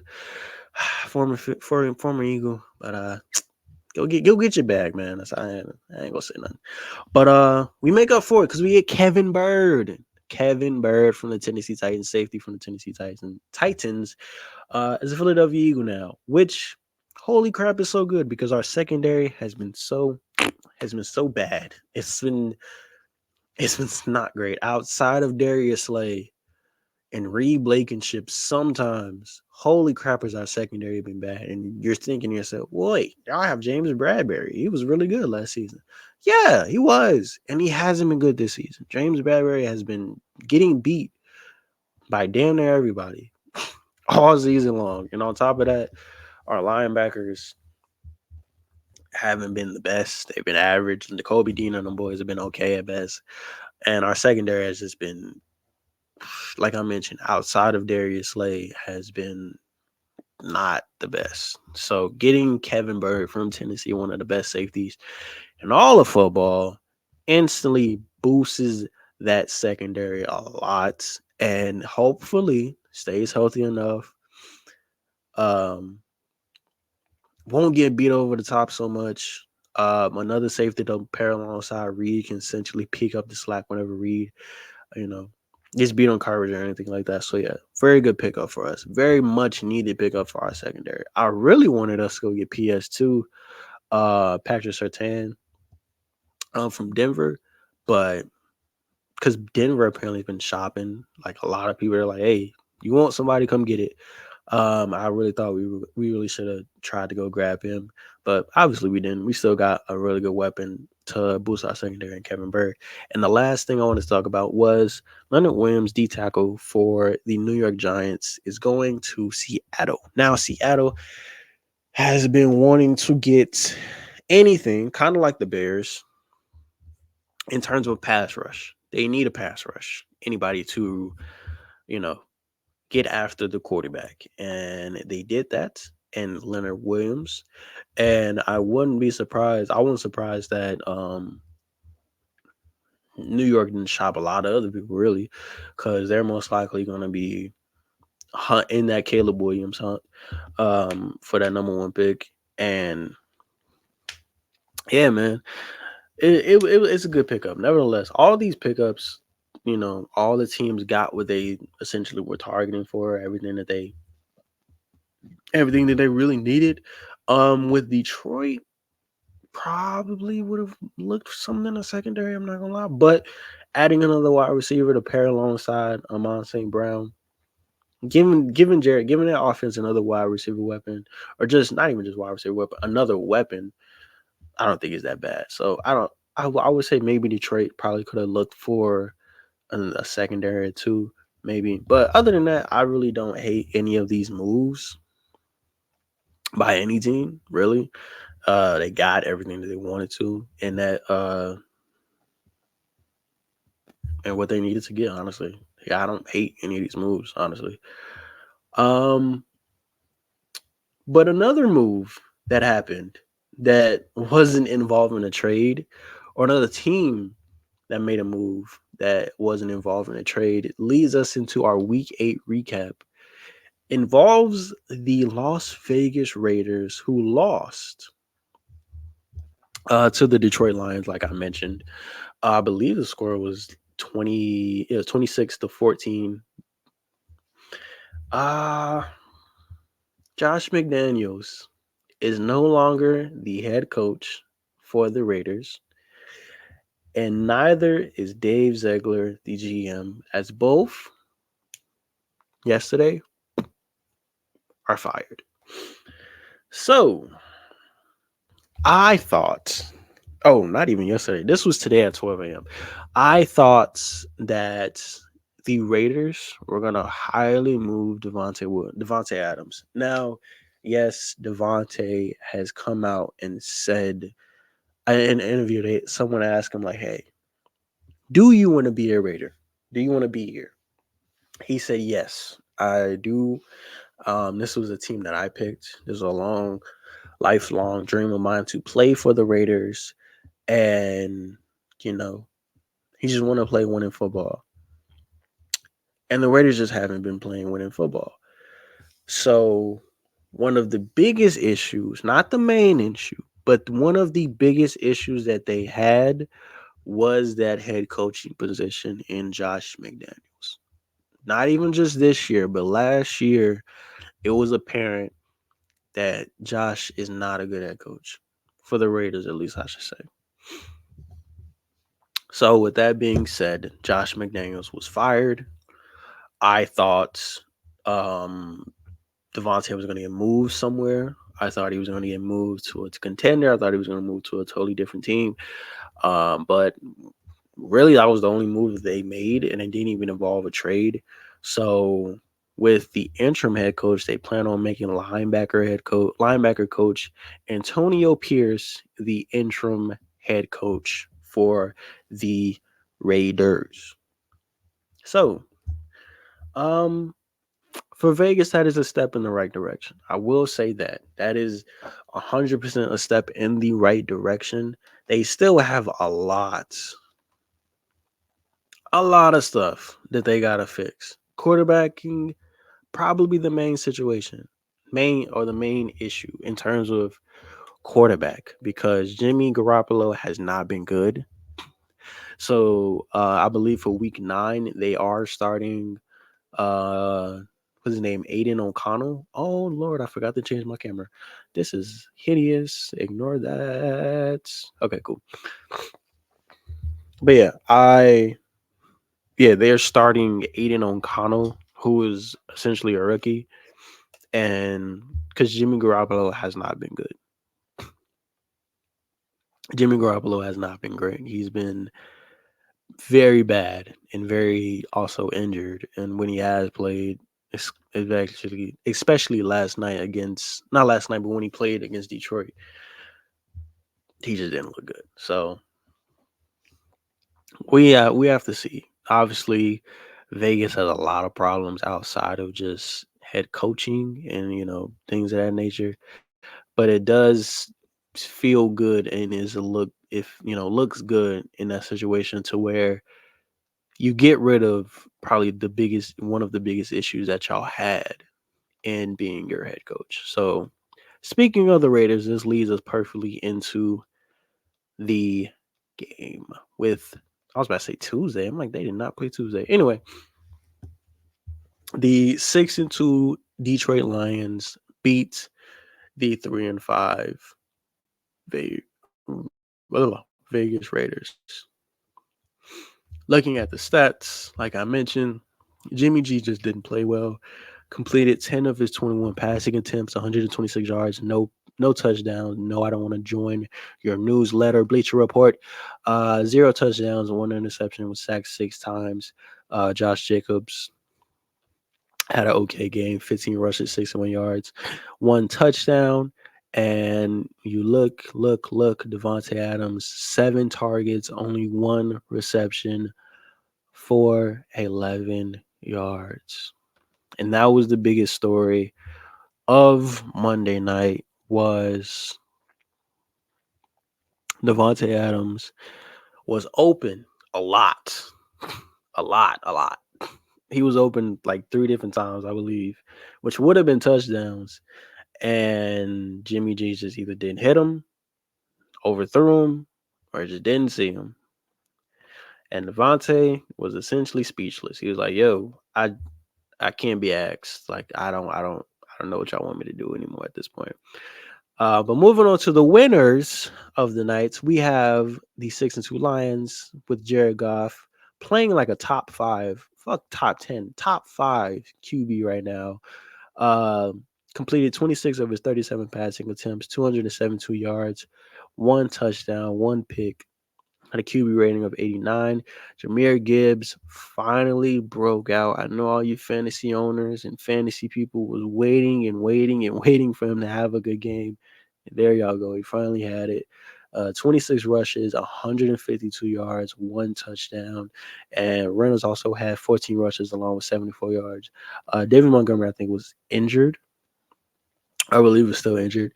Amon Brown had 6 receptions, 108 yards, no touchdowns. Sam Laporta had 8 receptions, 57 yards, and 1 touchdown on the day.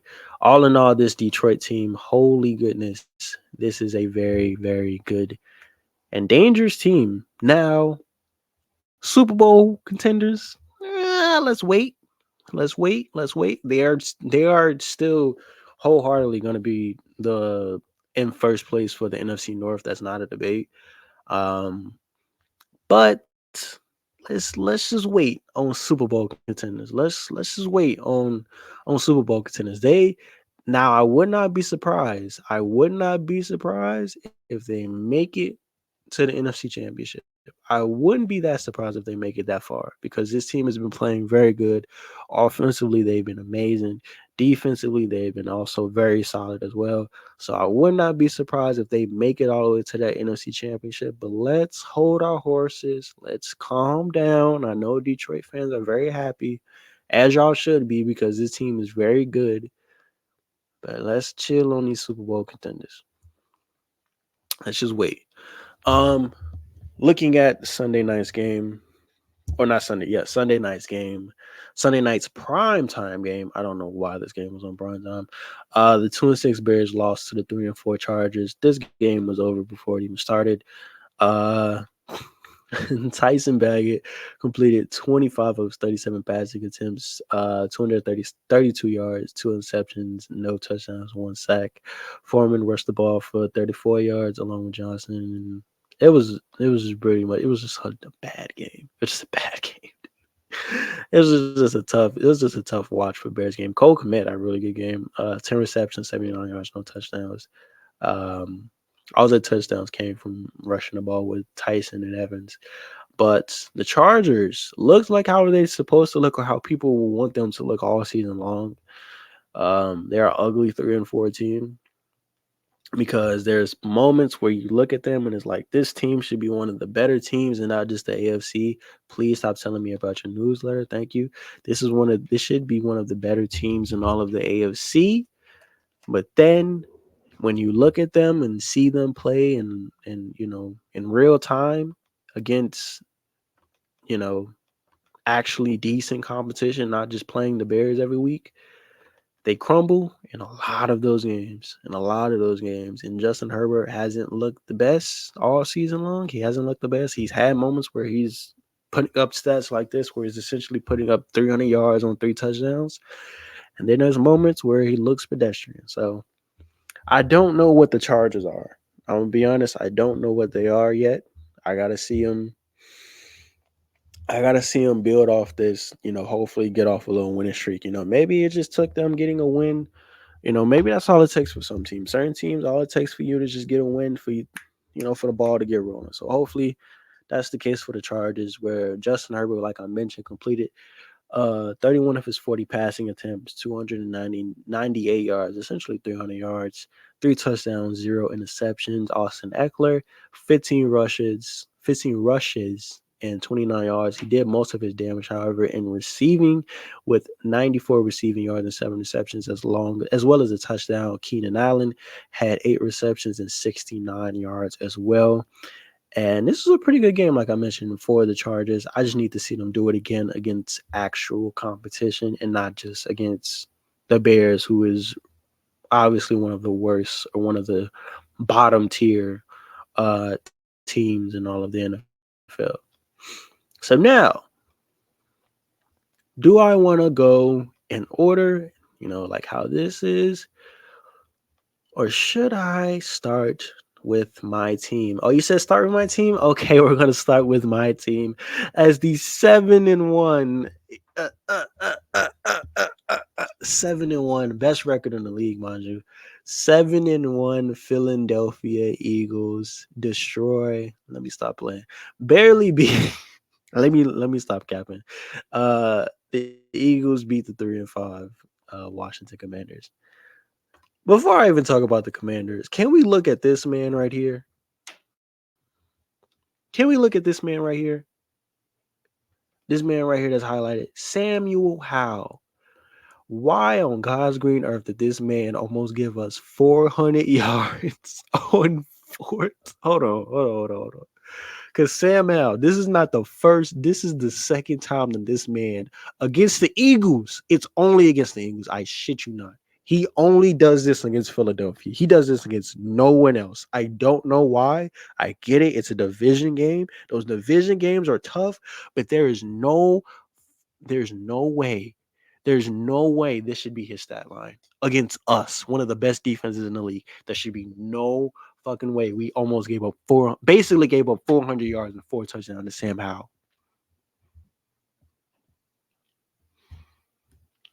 Be fucking for real. That man was cooking them. Man, Sam Howell was cooking the hell out of us all game. I was sweating. Oh Lord have mercy. I did not care about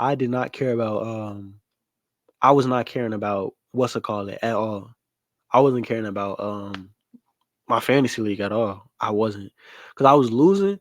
But I'm like, I'm focused on this and the Eagles. And I saw we were losing. We were down 14-3 at halftime. I'm like, whoa, hold on. Click. Put that fantasy shit aside. What's going on, Philadelphia? We need to tee up right now. We should not be barely winning, let alone losing badly. Like badly. It was bad. We were losing bad to Washington. I'm like, there's no goddamn way. And yet the score was 38-31. But yeah, all jokes aside, shouts out to Sam Howell. He is a franchise quarterback. If he's gonna play like this, he's a franchise quarterback in my eyes. Because he does this to us every time he plays us. He's played us twice and he's put up amazing numbers like this. He was 20 for 21 at one point. He only missed one pass. One pass. He was 20 for 21. He completed 20 of his 21 passes against us. He's our franchise guy. I don't want to hear nothing else. Washington, this is y'all guy. Don't get rid of him. No, get rid of him. Because I'm tired of him doing this to us. If I'm Washington, I don't want to get rid of this dude. This is our franchise guy. I'm so serious. Another dude that I thought was going to get moved. I thought Terry McLaurin was going to get moved for trade deadline. I'm not going to lie. But yeah, let's zoom that out. Sam Howell completed 39 of his 52 passing attempts, 400 yards, 4 touchdowns, 1 interception, only 1 sack is ridiculous and is disgusting. Looking at the defensive lineman that we have, Brian Robinson had this Discord. 10 rushes, 59 yards, 0 touchdowns. Jahan Dawson had him a career day with 10 targets, 8 receptions, 108 yards, and a touchdown. Crowder also has 7 receptions, 95 yards, and a touchdown. Terry McLaurin had 12 targets, 5 receptions, 63 yards, and a touchdown. And Logan Thomas, their tight end, had 6 receptions, 44 yards, and also a touchdown. Holy Jesus. Washington, can y'all please stop doing this to us? I don't want to be so stressed out that I'm tempted to pull out my hair when I'm watching y'all play us. Please. Can y'all stop doing this to us? Can y'all stop playing like contender like? Can y'all stop playing like y'all trying to win the NFC East? Can y'all chill out? Like for real? Like just chill, bro. Like God damn. Y'all boy. This game was stressful. This game was the definition of stress. The definition of stress. Like, I'm being so serious. I was stressed watching this game. I didn't give a damn about fantasy. I didn't care about none of my leagues. I lost both my leagues, by the way. I didn't care. Oh, both those weeks, by the way. Just because my teams underperformed. But I didn't care. I'm like, please, I just want us to win. We cannot lose to Washington after we just beat Miami handily, mind you. I'm like, we can't lose this game, bro. We can't lose this game. So yeah, shout out to Washington. They played very good against us. There's no excuses coming from us over here representing Philly as a representative of the Philadelphia Eagles. I'm lying. Let me stop. Jalen Hurts had himself a game. completed 29 of his 38 passing attempts, 300 and essentially 20 yards, 4 touchdowns, 0 picks, was sacked twice. DeAndre Swift, who for some reason was not getting the ball at all in the first half, they kept giving the ball to Gainwell for some reason. I don't know why. But yeah, as when they actually started giving him the ball in the second half, good things happened. Shocker. 16 rushes, 57 rushing yards, and 1 touchdown as well. AJ Brown. I gotta save my shit on AJ Brown real quick. I'm gonna say his stats, but I gotta save my spiel on AJ Brown real quick. 8 targets, 8 receptions, 130 yards, 2 touchdowns. Devonta Smith, 7 targets, 7 receptions, 99 yards, also a touchdown. Julio Jones, the 50-year-old wide receiver, also got him a touchdown on the goal line. And Dallas Goedert had 4 receptions, 4 receptions and 36 yards on the day as well. Now, Mr. AJ Brown. Let's talk about AJ real quick. Let's talk about Mr. AJ Brown. Just real quick. Like just bear with me real quick. Just I want to read y'all. I want to read y'all something real quick. I want to read y'all something real quick. I want y'all to y'all see this right there? Hold on. Let me turn. I always forget to turn my brightness down when I put in the camera. Y'all see that real quick? I want to read y'all these stats real quick. AJ Brown's last 6 games: 9 catches, 131 yards. 9 catches, 175 yards, along with 2 touchdowns. 6 catches, 127 yards. 7 catches, 131 yards. 10 catches, 137 yards, along with the touchdown. And 8 catches, 129 yards, 30 yards, which they're talking about this game, and 2 touchdowns. The first player in NFL history with 125 plus receiving yards in a stretch of 6 games. You know who had that record before him? Calvin Megatron Johnson. Let me just sit back and let that sink in real quick. Just let it marinate. Just listen to those stats I just read off to you. AJ Brown is what DK Metcalf is supposed to be. I said it. AJ Brown is the best wide receiver in the league right now. I said it. This is not the bias talking. This is not the Eagles fan in me talking. This is not none of that talking. This is a man whose eyes have no bias in them. I'm not being biased right now. This man is the best wide receiver in the league. All the threads, all the Instagram posts asking who would you rather have right now, Tyreek Hill or AJ Brown? It's tough because those dudes are 1A, 1B essentially. But I'm taking AJ Brown every single day of the week. Tyreek Hill is a speed demon, of course. He's going to outrun an entire pack of cheetahs if he could. But AJ Brown, he's just simply better than any DB you put in front of him. Like I said, he's what DK Metcalf is supposed to be.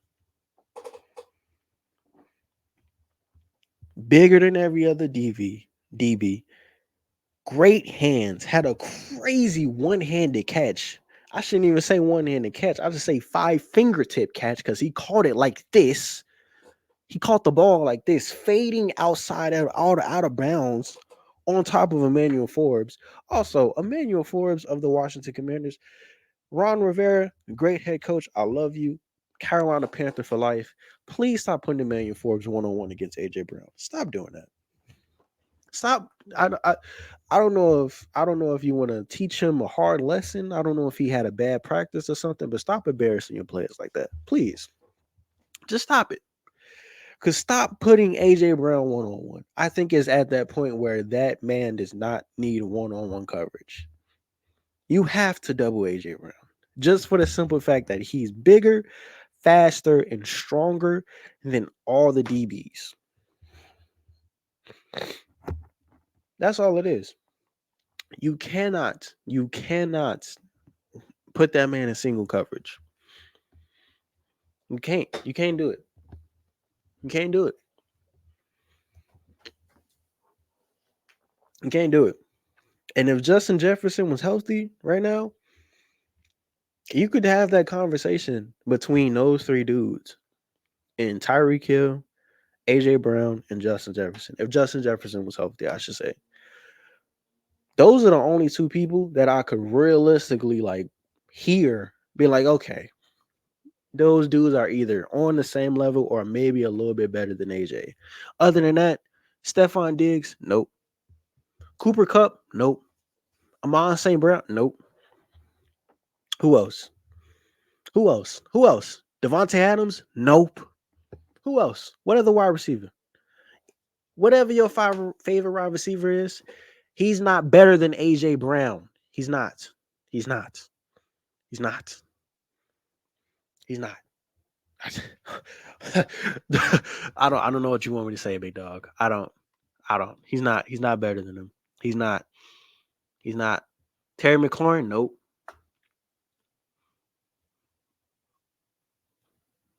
Hell, put him up against the tight ends because he's too big for the wide receivers. He's too big for the DBs now. Lord have mercy. That man is a monster among men. Monster among men.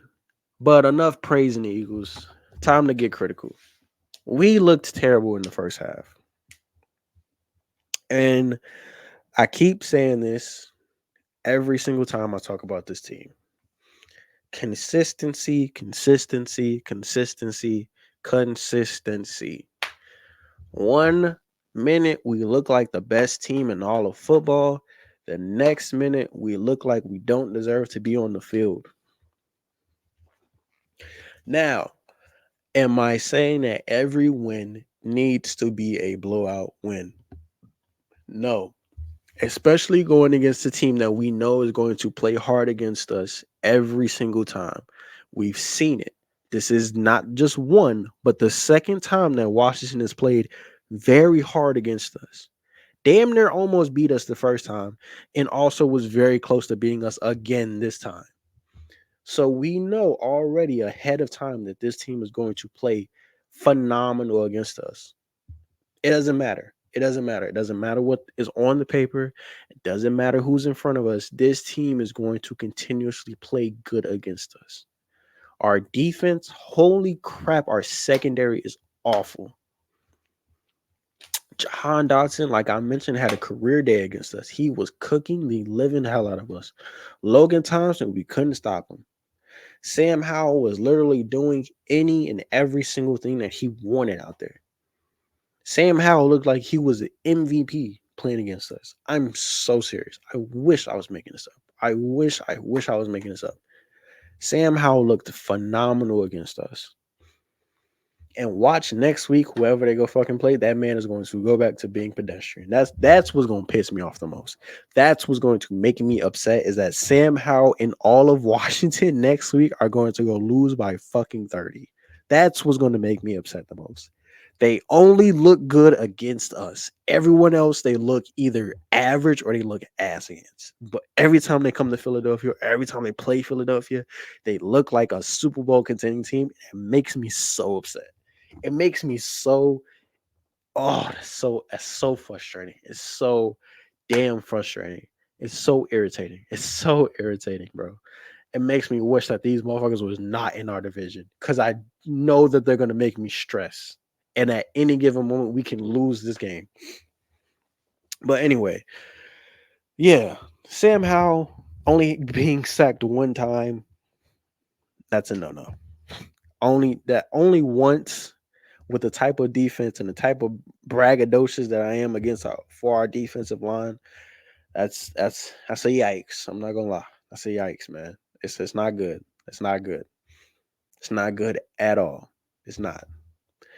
So our defense, like I mentioned, our secondary especially is so not good. Our secondary is very bad.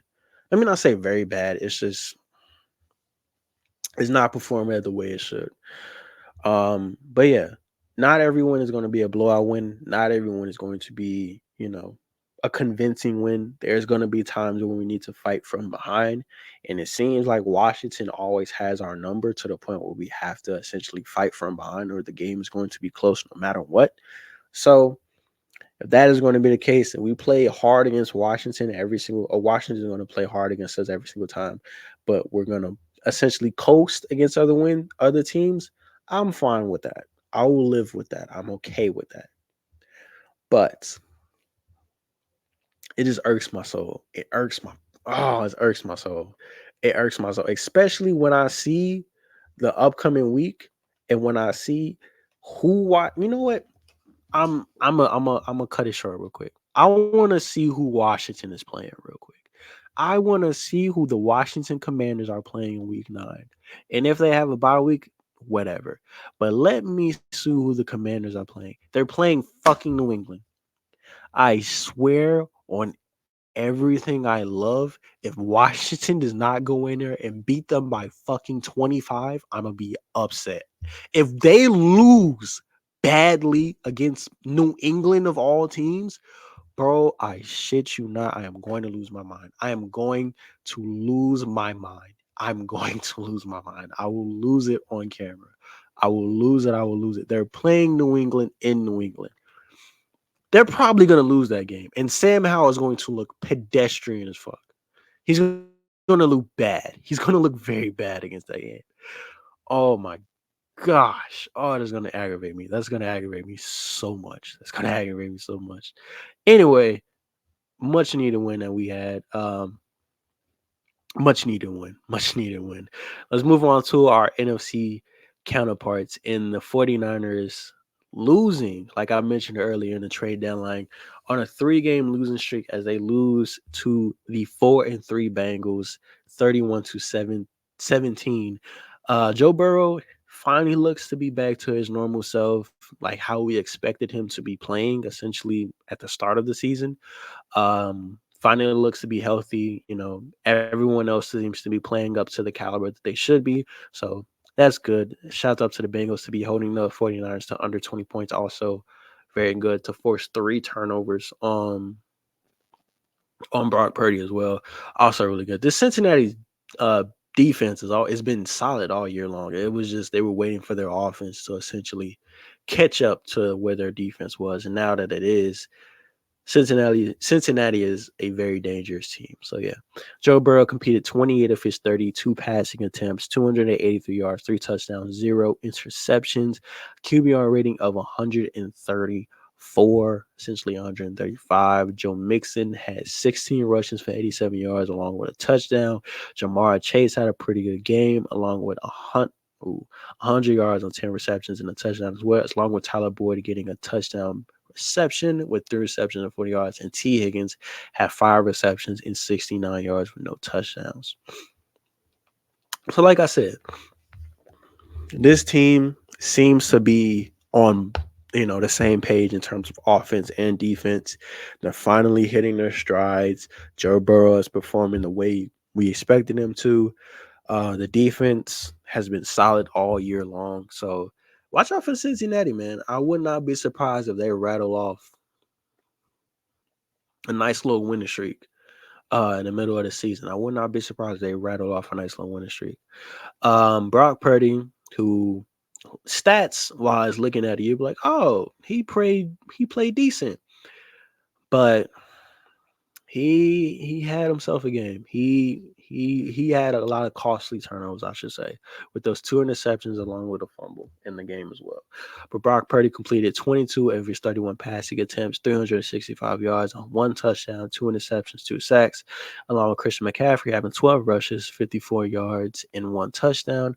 George Kittle had himself a game with 9 receptions, 150 yards essentially receiving with no touchdowns. Brandon Ayuk also had 100 yards receiving with 5 receptions, 109 yards, I should say, with no touchdowns. But the only receiving touchdown coming from Christian McCaffrey with 6 receptions, 64 yards, and 1 touchdown on the day. So, what is going on with Brock Purdy and the 49ers? Uh, um, I think for one, the first game that they lost, Cleveland, you could kind of sort of give him a pass, just for the simple fact that McCaffrey was out, Trent Williams was out, Debo was still out. Um, Granted, they still had George Kittle and Brandon Ayuk in that game, but that Cleveland defense was just playing differently. They were just moving crazy. And looking at this game, obviously, playing again one of my favorite defenses in the league, one of the more underrated defenses in the league all year long in Cincinnati. Um, a very tough defense to play against. Ooh, that felt nice. One of the more underrated and tougher defenses to play against. On top of that, they're still without Debo Samuel. Granted, George Kittle had himself a day. Christian McCaffrey had a good day, and Brandon Ayuk had himself a good day as well. It was just simply Brock Purdy. He didn't perform. He didn't show up in the clutch moments when you're not up by 15, 20 points, and you can make those, minor, small, similar, mistakes and not get criticized for it. But with the 49ers, they've been trailing in these last 3 games. They've been trailing a lot. And with that, you have these, title contending teams. You have a premier quarterback in with the Ravens having Lamar Jackson, the Bills having a Josh Allen, and the Chiefs having a Patrick Mahomes. When those teams are trailing, excuse me, not to say that their teams in terms of defense and other players don't have to perform, but on the offensive side of the ball, those guys can really rely on their QB to, make smart decisions, make smart adjustments, be able to be smart with the ball and limit the turnovers. I'm not saying those guys have never turned the ball over in clutch situations. I'm not saying that at all because that's just incorrect. That's not true. But what I will say is that Brock Purdy, and this was the one thing that I had troubles with, and it was the one thing that I was scared of when they were on their 5 game winning streak, and I said he should be in MVP conversations. I didn't say he should be the MVP. I said he should be in the conversations.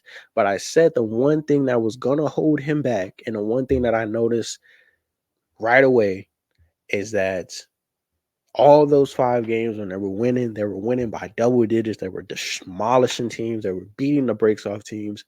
But the second that the games got close and the second that the games were within a couple points, it was within single digits essentially. It wasn't a double digit game and all that stuff. And they're playing from behind and they're struggling all game long. I said it in the Browns recap. Brock Purdy has a problem with trying to make tough decisions. Brock Purdy has a problem with having to go out there and make plays. With the play being able to break down and be able to just be like, you know what, fuck it, I'm gonna just go get us one. I'm gonna go get us these 10 yards. I'm gonna go get us these 15 yards. I'm gonna go get us his first time. I'm gonna go get us his touchdown. I'm gonna get us what our team needs. I'm gonna put this team on our back. And granted, this is just his second year. And I think people forget that is that Brock is not some veteran. Brock is not some former MVP. Brock is not, you know, and things of that nature. This is only his second year in the NFL. This is his second year in the NFL. So the same type of narrative and the same type of, treatment that we would give another younger quarterback, we should we should apply to Brock Purdy. But I think people aren't doing that for 2 reasons. For one, a lot of people were overrating him very early on in the season. A lot of people was very overrating him and his skills and what this team he was doing for this team. And two, it's simply just the team that he plays for and the position that he's in. Now, if he was with, let's just say, Brock Purdy was in Vegas. Let's just say he was the QB for Vegas. And he had, strides in the first year, but it's had looked good in the beginning of the season, but then starting to struggle, having a 3-game skid where he's struggling. They would not be batting an eye at him the same way that they are right now. They would be like, oh, he's a young quarterback. He's going to struggle. But because he plays for the 49ers, because they're trying to win a Super Bowl, and because it's not a big window. It's not a huge gap of window. Like, oh, we got 2, 3, 4 years. No, they don't have much time in terms of San Fran. They don't have much time to really be wasting in trying to go get a Super Bowl. Last year was a best year, not best year, but last year was a good year, but it was squandered because Brock Purdy's elbow got injured. So that chalked it up and was like, well, fuck it. We got next year. We go come back and be even better. 5-0 to start out. Now they're starting to slow down a little bit because Brock is starting to show like, hey, this guy is a second-year quarterback. Like, hey, this guy isn't as all cracked up as people were trying to make him out to be. And by people, I mean a lot of 49er fans and a lot of sports media that was saying Brock Purdy is, one of the best QBs in all of the NFL, blah, blah, blah, blah, blah, blah, blah. I wasn't going to go that far and say he's that, but the man is interesting because I I would say he's a system quarterback to a certain degree because he can make crazy plays. He can make very solid throws. He is rather accurate, but he does benefit from that Kyle Shanahan offense. He does benefit from having 3 of some of the best playmakers, hell, 4 of some of the best playmakers in all of the NFL, and Debo, George Kittle, Christian McCaffrey, and Brandon Ayuk. He does benefit from having a very solid offensive line with Trent Williams and those boys, and he does benefit from having one of the best, if not the best defense in all of the NFL that can give him those short yardage drives that he can just, it only takes 1 or 2 plays to really get going. He does benefit from all of those different things. So I'm not finna sit up here and act like it's just been nothing but Brock Purdy and everything else. I'm not finna sit up here and act like he doesn't have one of the most stacked offenses around him, surrounding him. Let's not sit here and act like that. I think it's just a normal skid that a lot of QBs are facing right now. They're like, outside of a few QBs, there's really been a lot of quarterbacks that have been struggling. Patrick Mahomes just struggled against the Broncos. Granted, he was dealing with the flu because his wife got him sick.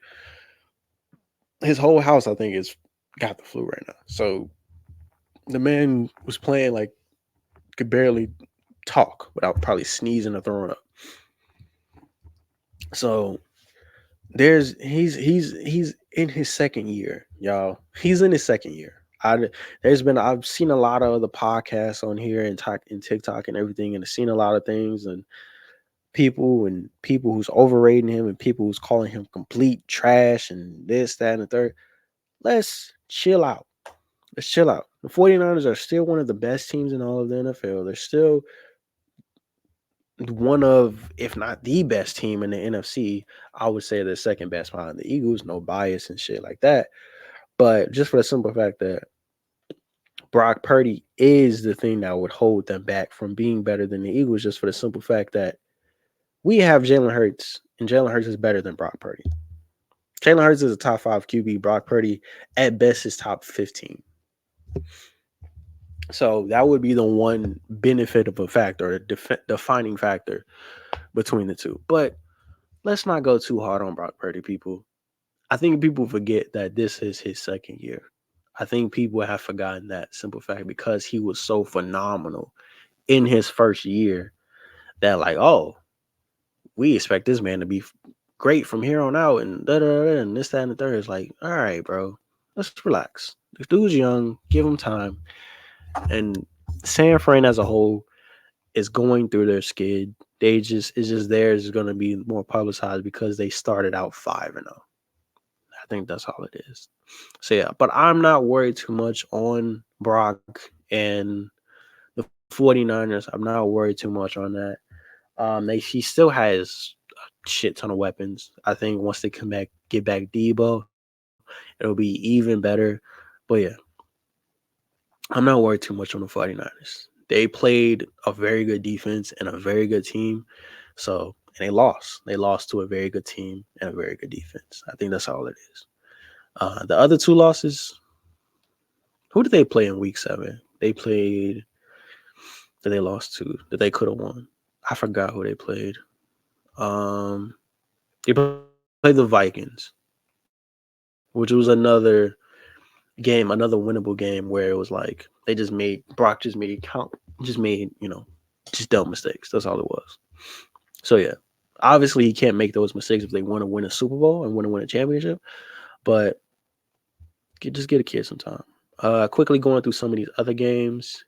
The Ravens beat the Cardinals 31-24. The Ravens, I think, are currently first place in the NFC North. They are. Yeah, they're currently first place in the NFC North. Lamar Jackson is playing like an MVP. He might be up there for MVP. And for me, one of my favorites for MVP right now. But I'll give my MVP predictions sort of around like week, like 11, 12 ish. I'll give my award predictions around that time. But I've been watching the Ravens a lot. I've been keeping my eye on Lamar and them boys. Lamar has been playing like an MVP. He's looking like he's about to win his second MVP. That's all I'm gonna say.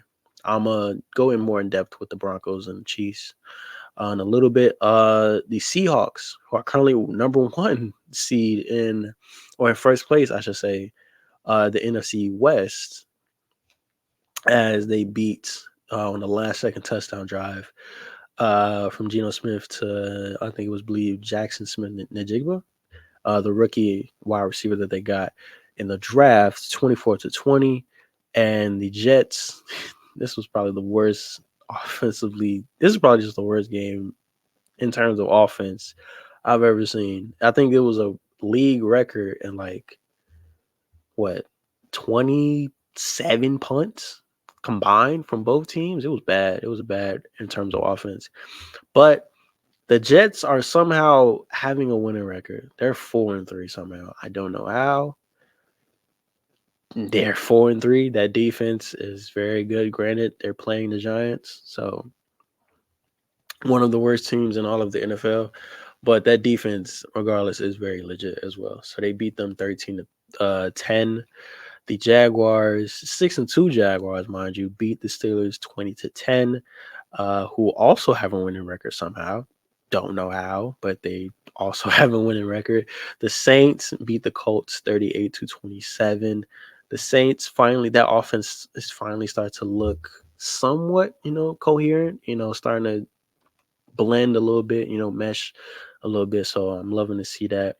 Will Levis had himself a day, backup QB for the Tennessee Titans, as Malik Willis got pulled after one bad play, fumbled the handoff. I think Malik needs to get traded. To where? I don't know. I'm looking at teams now. Shit, trade his ass to Atlanta. Honestly, get him out of there. I'm surprised they didn't move him. If I'm being honest, trade him to Atlanta. Trade him to New England. Yeah, Atlanta or New England, I think will be a good spot for him. Get him out of there. Get him out of Tennessee. Get him out of Tennessee. It's not because he's not the greatest QB, but Tennessee has not made it any better for him in this situation. Um, Dealing with the whole Ryan Tannehill thing, essentially not trying to fuck with Malik. The second they drafted him, they was like, yeah, he was like, yeah, I'm not finna fucking help this nigga. Fuck him. Why would I help someone that's trying to take my job? But the second, Will Levis, I think he's starting to grow and accept that mentorship role, which is crazy you accept it for Will Levis, but the second Malik, who hasn't even really played, was already thrown into a horrible situation, which is why I feel bad for him, which is why I say they should trade him. Just get him out of there. Like, there's no point of having him. Just let Ryan Tannehill mentor and have a mentorship with Will Levis. I honestly, I feel bad. Like I feel bad for Malik. Honestly, like wholeheartedly, I feel bad for him. Just get. I'm surprised he wasn't traded to Atlanta or New England. Just get him the fuck up out of there. Let him have a new start. Hell, send him to Green Bay. I don't care. Send him somewhere else outside of Tennessee because he deserves to go somewhere else. At least give him another chance. And if he performs bad in that situation too, then maybe it's just him. But at least give the kid a chance. Minnesota beats Green Bay 24-10, but it's bittersweet as, like I mentioned earlier, Kirk Cousins tore his Achilles, and he's out for the rest of the season. So now the Vikings are stuck in no man's land, which is being mid. We use that term a lot in the NFL. Not even in the NFL, but we use that term a lot for, you know, everyday life. But the Vikings are the definition of mid. And what I mean by that is they're too good to get a high draft pick. So they're too good to go get Caleb and any of the other good quarterbacks that are going to be in this year's draft. They're too bad to go compete for a legit Super Bowl spot. They're most likely going to finish around 500, a little bit under 500. So they're going to be right in the middle of the pack, which is somewhere you never want to be in any sports franchise, whether it be basketball, football, baseball, hockey. Hell, if you're in mixed martial arts, you never want to be middle of the pack. In boxing, same thing. Tennis, you should never want to be like in that type of situation, let alone for a team sport. Hell no. That is the worst position you can be. So that's why I say this is bittersweet because Kirk Cousins was in a lot of trade talks. There was trade talks about him, rumors about him going to Atlanta. There was rumors about him going to Tennessee. There was rumors about him going to Green Bay. There was rumors about him going to any place. There was rumors about him going to the Jets, everywhere. And then the Vikings was going to tank because hell, Justin Jefferson's already hurt. It's most likely looking like he's probably not going to come back for this season because they're just going to shut him down. And if he does, it'll be very, very late in the season. Like I don't understand risking him any point further, but we'll see. So yeah, it's looking like the Vikings are going to be middle of the pack, which sucks because initially before the season even started, they were my first overall, not first overall pick. They were my first seed in terms of or first place finish in the NFC North. I thought this was going to be the year. There's no Packers. Only team they had to really worry about was Detroit, and I thought they were just a little bit better, or they were on par with the same team with Detroit. I thought they were going to be around the same record as Detroit, if not a little bit better. Um, but obviously, it's not the case. They obviously get Joshua Dobbs from Arizona, so we'll see how he performs, how he plays alongside Jordan Addison and T.J. Hawkinson and them boys. If Justin Jefferson does come back and actually plays and actually finishes out the season, we'll see. If he plays phenomenal, then maybe you have a quarterback for the future and you don't have to worry about Kirk. Maybe you can actually move off of Kirk. But if he plays like how he was recently in Arizona, not the best, then you again stuck in no man's land. And you just probably wait till Kirk come back and try to make another run at Super Bowl. I think this was the year where they really should have just like traded Kirk. JJ is already hurt. Hell, move off of whatever assets that y'all got. Daniil Hunter, pass rusher for the Vikings. He was in talks of being traded for essentially since the season started. Should have moved off him. Any valuable assets that y'all have, just move off of them and try to rebuild through the draft. I think that's the best thing they could have done. Hell, that was even talks of Justin Jefferson getting traded, which, I mean, hey, why not? Fuck it. But nevertheless, Um, actually, I'm not gonna go too in depth with this. I kind of already explained what it was. Patrick Mahomes was hurt. I mean, not hurt. He was sick. Russell Wilson turned back the clock, and Kansas City couldn't get it going. I was gonna go in depth in that, but I looked at the time, and this is already 2 hours and 30 minutes, so I don't want to spend another 20-30 minutes talking about the Chiefs game. That really was nothing else to really talk about. But yeah, the Vikings win. Panthers get their first win against the Texans, 15-13. The Dolphins beat the Patriots 31-17. The Cowboys beat the Rams by 20, 43-20, and the Bills barely escape the Tampa Bay Bucks 24-18. Yeah. So yeah, man, that is it. Stop sharing my screen. Till next time, people. Godly, this fucking episode is gonna go for 2 hours and 30 minutes. Holy Jesus. So yeah, hopefully y'all enjoyed this episode. This is easily my longest episode. I'm gonna try my best to not make these episodes so long going into the future. It was just that there was so much stuff that needed to be talked about. I didn't even talk about the Tyson Fury fight and the Francis Ngannou fight. Um, I'll probably talk about that. When actually, no, fuck it. Tyson Fury beat Ngannou by 1 point.